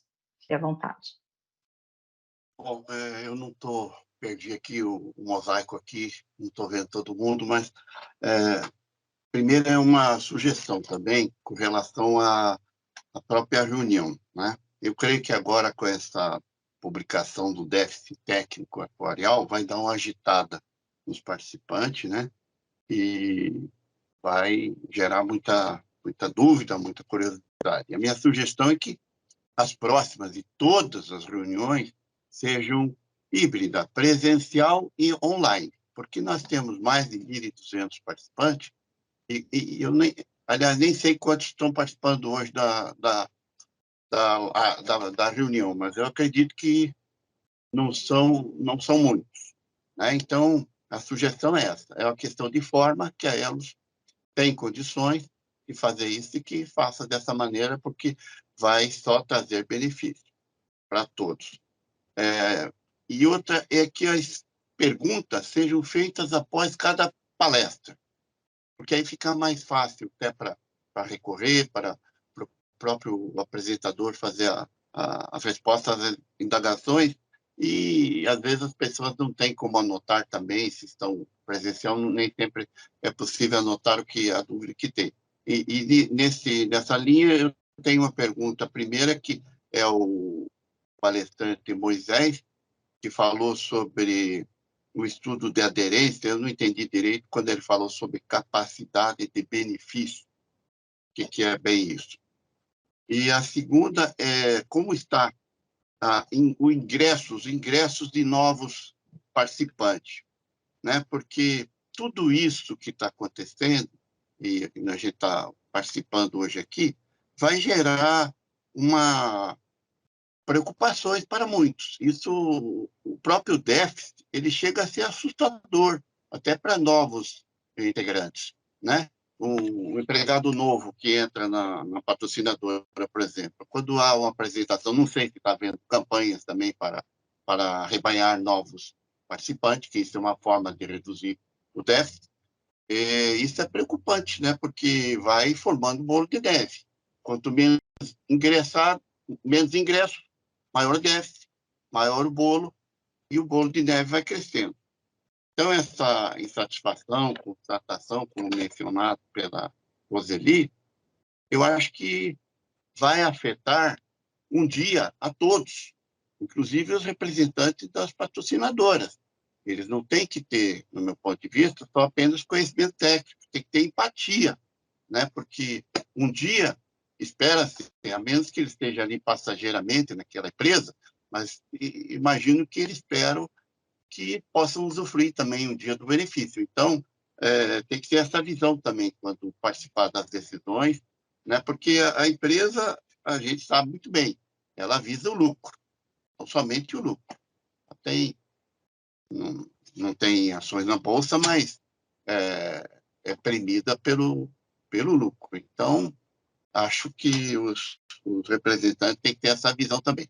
Então, as minhas dúvidas, por hora, é só essa, mesmo porque teria mais outras se fosse uma palestra após as perguntas e tivesse mais tempo também. Não quero também tomar muito tempo dos demais. Obrigado. Obrigada, senhor Gilson. Moisés. Falando sobre a questão do fator de capacidade, então, como eu comentei, é um estudo que é realizado a cada 3 anos, e o fator de capacidade, de forma mais objetiva, ele representa o quanto que a gente espera de inflação futura. Então, nos nossos estudos, e embasado também em várias projeções que a gente tem de mercado, Bacen, é de uma inflação de 4,17% ao longo dos próximos anos. O que acontece? A gente tinha uma projeção que ela era um pouco superior aos 4,17%. Então, ela era superior e, por consequência, o fator ele era um pouco mais baixo. Então, como a expectativa de inflação futura reduziu, a gente tem a necessidade de elevar esse fator. Qual a consequência disso? A gente precisa ter um pouco mais de provisão. Porque se não houvesse inflação num cenário ideal, o nosso fator seria de 100%. Só que como existe inflação e o reajuste dos benefícios ocorre de forma anual, não é necessário que as provisões tenham 100%. Então, justamente por essa diferença de período de atualização entre o reajuste do funcionário e os nossos investimentos que estão sendo aplicados e rentabilizados mensalmente, não é necessário a gente ter 100% da provisão. Então, isso é um fator que auxilia, que é um redutor da necessidade de provisões. Então, é algo benéfico para os participantes. Não sei se eu respondi a tua pergunta, Gilson. Sim, obrigado.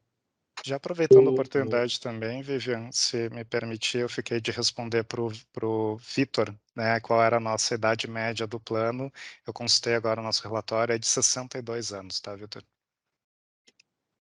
Era isso. Obrigada, Moisés. Obrigado. Dos ingressos, não sei se alguém poderia comentar alguma coisa dos novos. Como tu fala dos novos participantes para o plano BD? Sim. O plano BD, tu sabes que é um plano fechado, né, Gilson? Ele fechou em 2010, né? Não entra mais ninguém. Ele é um plano fechado. Gilson, eu só queria fazer um comentário, não como diretor, tá? Mas como participante. Isso é um pensamento meu, tá? O que a Rose comentou é bastante relevante. Mas, assim, ó, eu como participante, eu sou do plano BD, tá? Eu vejo, assim, que nós participantes, a maioria, não tem interesse de conhecer como é que funciona um fundo de complementar, né? Não procura olhar no site, não procura. A Elos sempre está procurando sempre dar essas informações, né? Mas, assim, muita gente, muitos de nós, é como eu sempre achava, tá? De somente contribuir. Quando eu estou nativa, vou contribuir. Quando eu me aposentar, vai ser eternamente, nada muda, né? Então, a gente não tem um conhecimento do funcionamento de um fundo complementar, né? As premissas que ela tem que cumprir, né? Não é simplesmente tu contribuir, tu vai receber lá X lá eternamente. E assim, ó, uma das premissas também que a gente tem que é principal num caso de déficit é ações de participante contra o plano. Eu falo como participante do plano BD, tá? Não tenho ação contra o plano, sou contra a ação, é um tiro no pé, né? Claro que são ações contra a patrocinadora, né? E alguns anos atrás não tinha esse reflexo revertido para nós. Hoje já tem esse. Mas assim, é só um desabafo meu como participante, eu estou falando, tá? Não como diretor. E não estou tirando nada da fala da Roseli, que é importante, essa fala dela. Nós temos representantes no plano BD, indicados por nós, né? Eu acho que eles podem ser procurados para... Até eu também, eu participo de um grupo de vocês, né? Quer dizer, de vocês não, o nosso, né? De participantes, mas é isso. Talvez eu não consegui passar para você, mas é um desabafo que eu queria fazer. E a presença que tu fala, Gilson, dos participantes é muito pouco, até presencial. Até a gente vê a presença deles, né? É pouca gente, não mais de 100 pessoas, né? Eu concordo com você, Roberto, eu entendo. Eu até peço desculpa aí pela minha gafe, Não, imagina. lembrar que o plano é fechado, mas isso aí talvez até pelo próprio essa falta de participação que você fala.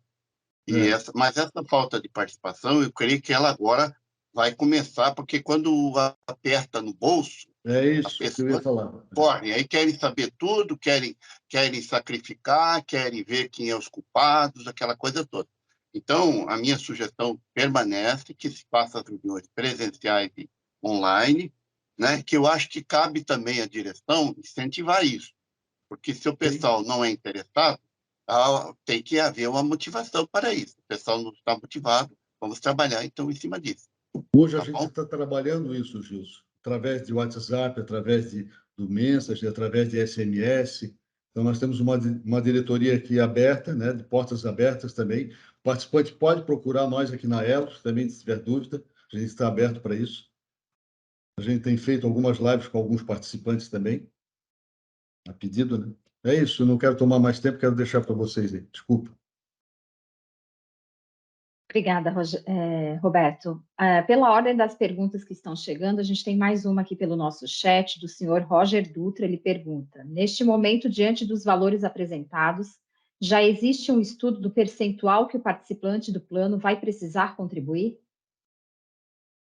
Moisés. Não, nós não temos essa informação ainda. Esse é um estudo que vai ser elaborado ao longo do ano de 2022, onde a gente vai apurar qual é o percentual de responsabilidade de participantes assistidos e qual o percentual de responsabilidade da patrocinadora também. Mas esse, de novo, é um estudo que vai ser elaborado ao longo de 2022, para que ao fim do ano, até o final do ano, a gente encaminhe para Conselho Deliberativo, Conselho de Administração e para aprovação do SEST também. Então, a gente vai ter essa informação ao longo do ano. Bom, na sequência, a próxima pergunta é: considerando a legislação atual, Lei número 109, do artigo número 21, e o regulamento do Plano BD, no artigo número 72, existe alguma possibilidade administrativa ou jurídica da patrocinadora não contribuir com 50% do déficit contabilizado até hoje no Plano BD? Não, respondendo a pergunta, não tem essa possibilidade. A patrocinadora vai ser responsável por 50%, ela não pode ser responsável por um percentual maior do que isso, porque a nossa Lei Complementar 108, por ser uma patrocinadora pública, veda a questão de patrocinador contribuir mais do que participante. Então, existe uma questão que é a paridade contributiva, e isso se aplica ao déficit também. Então, até o que foi contabilizado hoje, necessariamente a patrocinadora vai arcar com os 50%.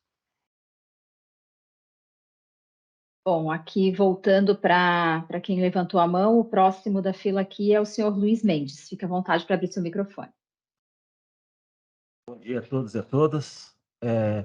Como já foi colocado pelo diretor Rafael ali, pelo Roberto, nós temos representantes no Conselho Deliberativo, né? E eu fui eleito pelos participantes para poder estar nessa gestão.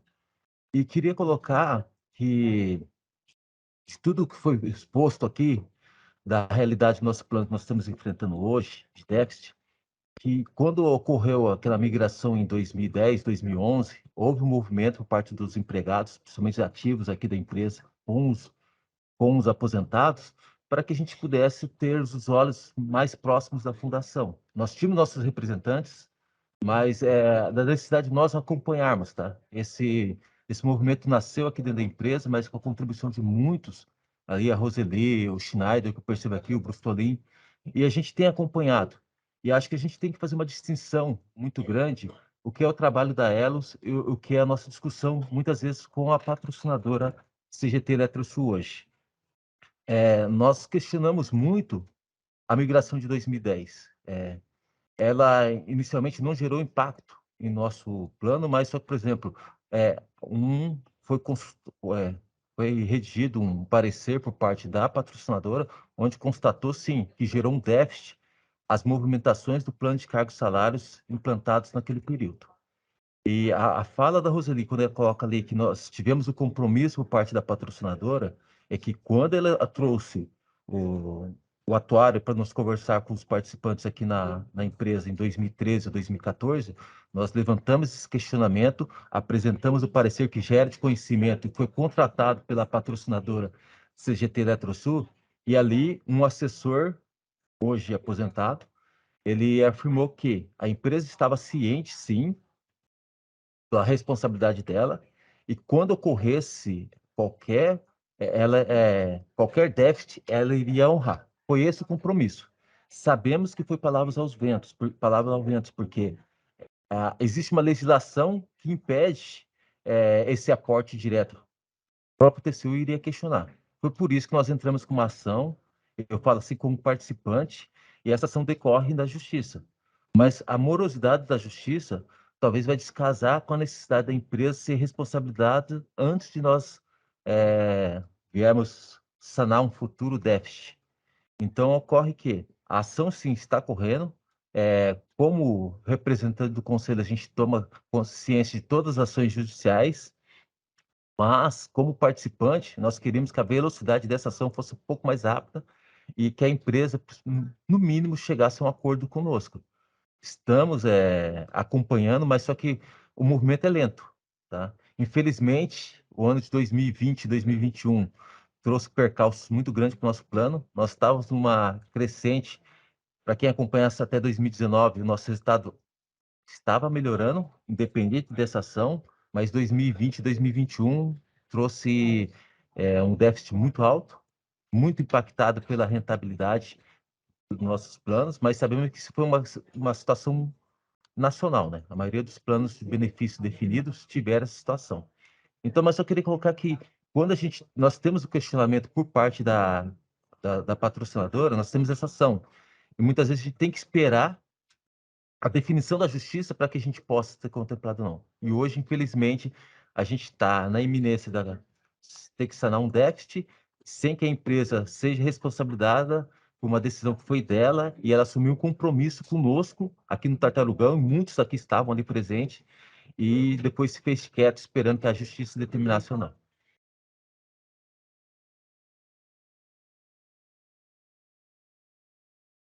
Obrigada, Luiz.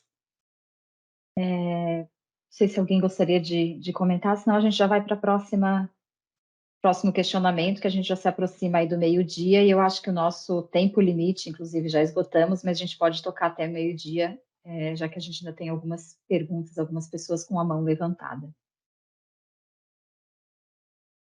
Bom, então, o próximo é o senhor Donnerson, acho que é isso, né? Pode abrir seu microfone. Bom dia a todos. Eu só tenho uma dúvida a perguntar ao Moisés. Ele indicou qual é o procedimento, a partir desse ano, para propor uma recuperação. Vou listar. 1, elaboração do plano. 2, enviar aos patrocinadores. E 3, se aprovado, enviar para a Previc. A minha pergunta é: onde que entram os participantes?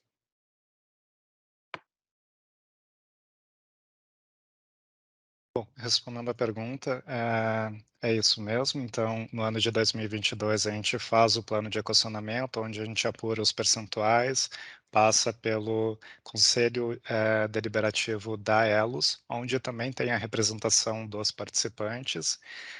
Então, obrigatoriamente, pela legislação, existe a obrigatoriedade de aprovação no Conselho Deliberativo da entidade, Conselho de Administração da patrocinadora e no SEST. A Previc não avalia o equacionamento, ela só tem a legislação que determina que seja feito o déficit.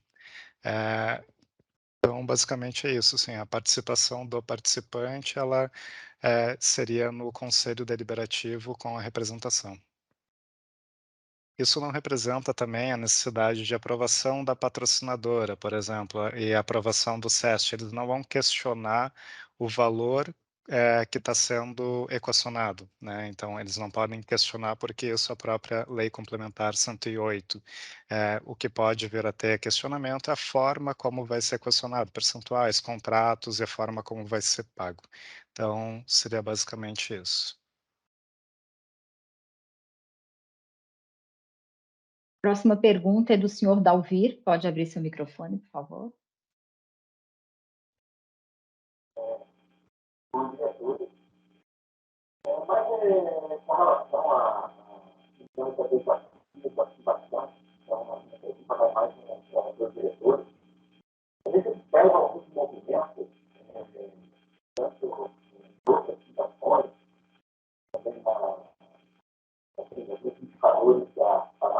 Dalvir, o seu áudio está ruim. Eu não sei o que está a ver, mas não está difícil de entender. Você tem como tentar fazer algum ajuste aí?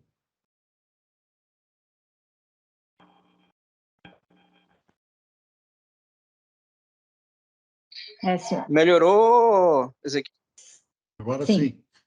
Melhorou um pouco? Melhorou um pouco? Sim, Melhorou sim. muito. Pode falar. Então, é mais assim uma pergunta direcionada à diretoria. Eu, como participante também, a gente tem várias preocupações futuras e a gente tem observado alguns movimentos, tanto alguns indicadores da própria ANAPAR, a ANSEP, os contabilistas que atuam em previdências e em outras fundações. Nós somos muito dependentes de duas patrocinadoras, ou seja, elas sobrevivem basicamente da hoje CGT Eletrosul e também da ENGIE, né? Então, e a gente observa alguns movimentos que, assim, numa linha de futuro, mais no sentido de sobrevivência das fundações, que são grandes desafios. Se a Elos pretende no futuro alavancar novos planos ou novas frentes de previdência, para a gente não ficar tão dependente das patrocinadoras. Essa é a minha pergunta. Rafael. Ok. Bom dia, Dalvir. Até queria te agradecer pela pergunta, que acho que é uma oportunidade da gente expor um pouquinho aqui como é que a gente está em termos de estratégia. A Elos, ela tem hoje, né, um planejamento e está em execução, né, a criação de um plano família. Então, a gente estudou o mercado, a gente foi ver o que os outros fundos de pensão estão fazendo, como é que está esse ambiente de cada vez mais concorrência, né? E a gente vê hoje o caminho, estruturação de um plano de benefícios para familiares dos nossos participantes, quem sabe aí chamando outros instituídos aí no futuro para fazer parte, né? Esse projeto está em andamento, né? A expectativa é que a gente consiga lançar esse produto esse ano. Uma limitação que a gente tem, por isso a gente não pôde dar cabo nisso antes, foi a modificação no estatuto. O estatuto da Elos hoje não permite a gente lançar esse produto. Nós acabamos de aprovar o estatuto nesse sentido. Então, a gente hoje já tem as condições, nós temos os grupos aqui dentro formados. Não é simplesmente abrir um plano, né? A gente sabe que nós temos que estruturar a estratégia de marketing, a parte comercial, os canais, estruturar equipes aqui dentro para conseguir fazer isso. Isso está sendo feito, né? E a gente tem até recursos destinados para isso. E o caminho hoje está nesse sentido, não vir os demais também. Então, vocês, muito provavelmente, logo em breve, a gente vai começar a ter algumas notícias, a Elos vai ter que acessá-los, fazer algumas pesquisas, avaliar interesses, né? Acessar, indicar os participantes, aos familiares, porque esse hoje o caminho que a gente vê para a expansão. Ela está para a continuidade, via produtos para familiares. Aos demais, que alguém quiser complementar, fique à vontade. É isso aí, Rafael. Bom, vamos então para a nossa última pergunta. O senhor Itamar Pacheco pode abrir seu microfone. Vamos ver se funciona agora. Tá todo mundo me ouvindo? Sim, sim, estamos escutando. Um bom dia a todos. Eu gostaria de fazer uma pergunta para o técnico Rogério. Duas perguntas, na verdade.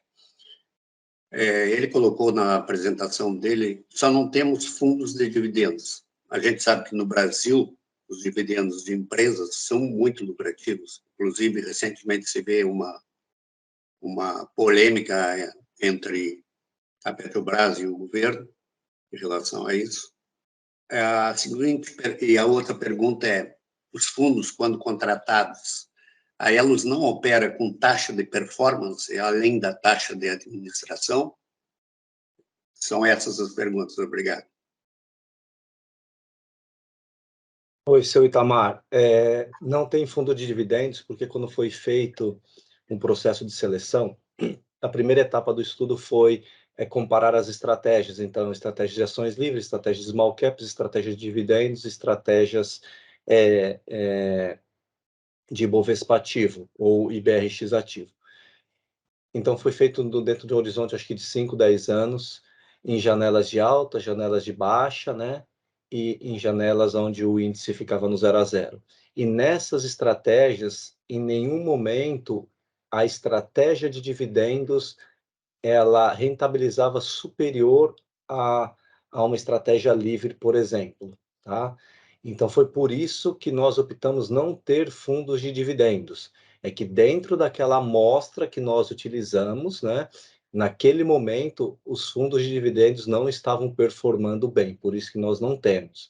Sabemos, sim, temos consciência, sim, que alocação para reserva de aposentadoria em dividendos faz sentido, a gente concorda, mas no momento que a gente faz os estudos, essa estratégia não se destacou. Então, outras estratégias tiveram performance melhor que dividendos, por isso que nós não temos. E isso a gente revê com periodicidade. Essa é a primeira constatação. Espero ter respondido essa dúvida. E a segunda, que o senhor fala de taxa de administração, taxa de performance, alguns produtos, principalmente os fundos de renda variável, os fundos multimercados, sim, a maioria deles tem performance, e a gente vê a performance como um fator positivo, porque ela obriga o gestor a tentar identificar as melhores estratégias para ele obter, né, esse bônus de performance. Então, o gestor ganha e o cotista também ganha na forma de rentabilidade. Eu quero lembrá-los, né, que os resultados que nós divulgamos já são líquidos dessa taxa. Então, ali já, quando a gente informa a rentabilidade, já está deduzida a taxa de administração, já está deduzido a taxa de performance quando tem, já está deduzido custos, né, para a gestão dos investimentos, está tudo deduzido isso. Mas tem sim, tem produtos que têm taxa de performance. Muito obrigado pela clareza da resposta. Está à disposição.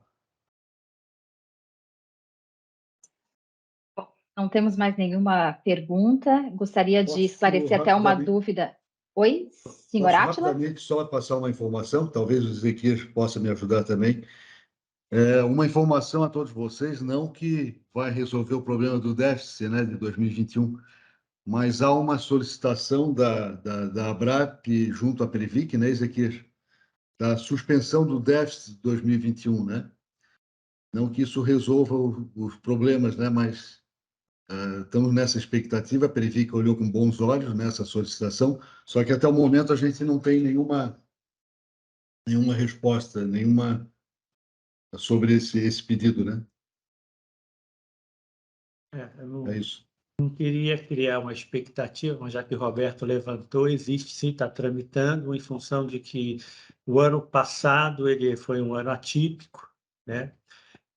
Esse caso não é um caso isolado com um plano nosso, as entidades pelo Brasil afora estão enfrentando o mesmo problema, porque com a pandemia o resultado do ponto de vista dos investimentos vieram abaixo do necessário para cumprir as metas, né? Então, tendo em vista esse problema conjuntural, está se discutindo, sim, o cancelamento, a interrupção, nenhum ajuste, né, de déficit seria feito com base no ano de 2021, e a premissa é de que foi atípico, o mercado cai, depois sobe e recupera o que se perdeu, e isso pode gerar um excesso de recursos dentro do plano, que não é o objetivo também. O objetivo é manter o plano em equilíbrio. Então, de qualquer forma, é algo que está em discussão, não sabemos. Claro que assim que tiver uma definição, nós iremos divulgar, dar ampla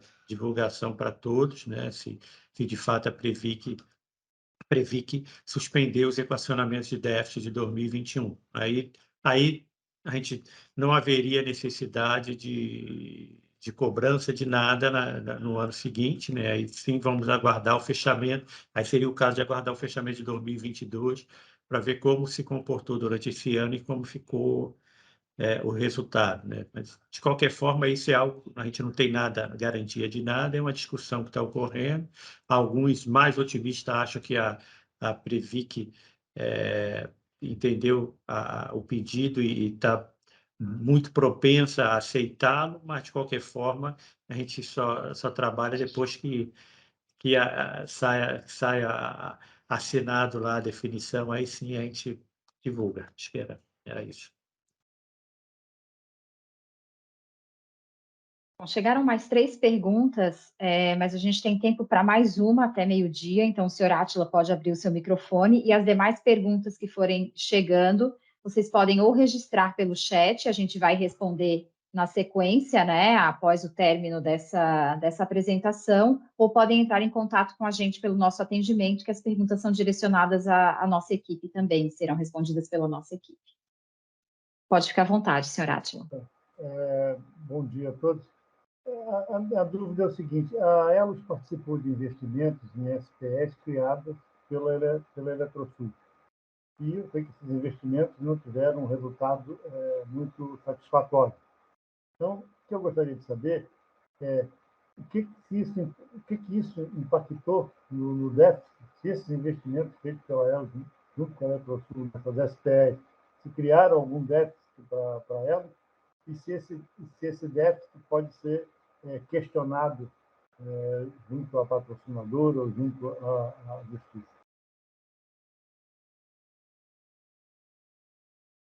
Quer responder, Rafael? Eu respondo. Pode responder, Rogério. Seu Átila, a Elos investiu em 2 SPS em sociedade com a Eletrosul.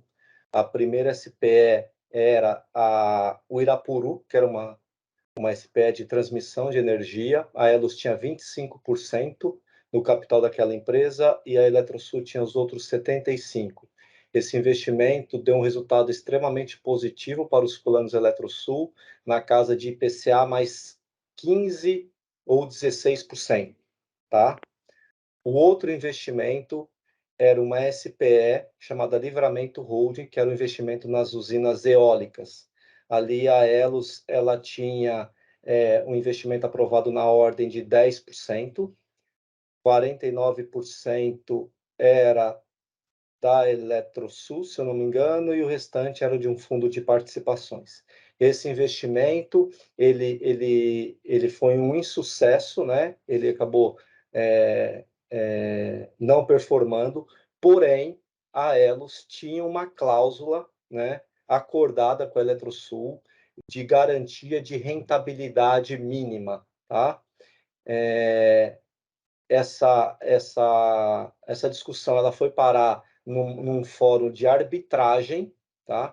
A Elos contra a Eletrosul, para garantia dessa cláusula, e a arbitragem, o resultado dela foi favorável a Elos, então nós não tivemos nenhum prejuízo nesse investimento. Nós tiramos ali o capital investido mais IPCA mais 5%, era a meta atuarial do plano BD Eletrosul. Então, o resumo das 2 participações, nenhuma houve prejuízo. E os custos da arbitragem, né, que é um órgão da justiça, os custos eram arcados pela parte perdedora da ação. Então, todos os custos envolvidos ali nessa discussão no âmbito da justiça foi arcado pela contraparte, no caso Eletrosul. Então, os 2 investimentos, nós não tivemos prejuízos financeiros.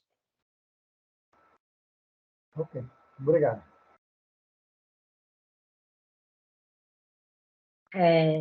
Então, vamos encerrar a nossa apresentação. Reforço, né, que os 2 participantes que ficaram ali com a mão levantada e a gente não pôde atender, que registrem suas dúvidas no nosso chat. A nossa equipe vai entrar em contato com os senhores, tá?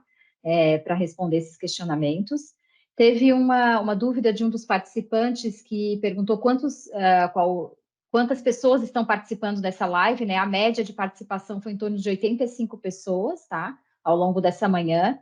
Eu reforço que essa live está sendo gravada e nós vamos disponibilizar no nosso portal, enviar o link por e-mail para todos os senhores e senhoras. Né? É importante também, para que a gente tenha esse canal de comunicação com vocês, que o e-mail, o telefone celular, que o cadastro de vocês esteja atualizado ali na Elos, para que a gente tenha esse canal de comunicação facilitado. Tá? Então, a gente espera que com a gravação dessa apresentação, a gente oportunize que mais pessoas possam, né, acessar esse conteúdo e nada impede também de, depois de assistirem a gravação, entrarem em contato conosco para tirar suas dúvidas. Muito obrigada pelo tempo e pela participação de todos. Deixo aberto para a nossa diretoria dar uma palavra final. Sem mais delongas, acho que só desejar um bom dia a todos, bom almoço, né? A panela já está no fogo, vamos almoçar e estamos aí. Qualquer dúvida, a Aeros está aí de portas abertas. Forte abraço a todos. Um bom abraço a todos também. É isso aí. Um abraço para todos e nós estamos aqui, tá? Para a hora que vocês tiverem dúvida, não aguarde só, não espere pela live, né? Nos procurem aqui na Elos, tá?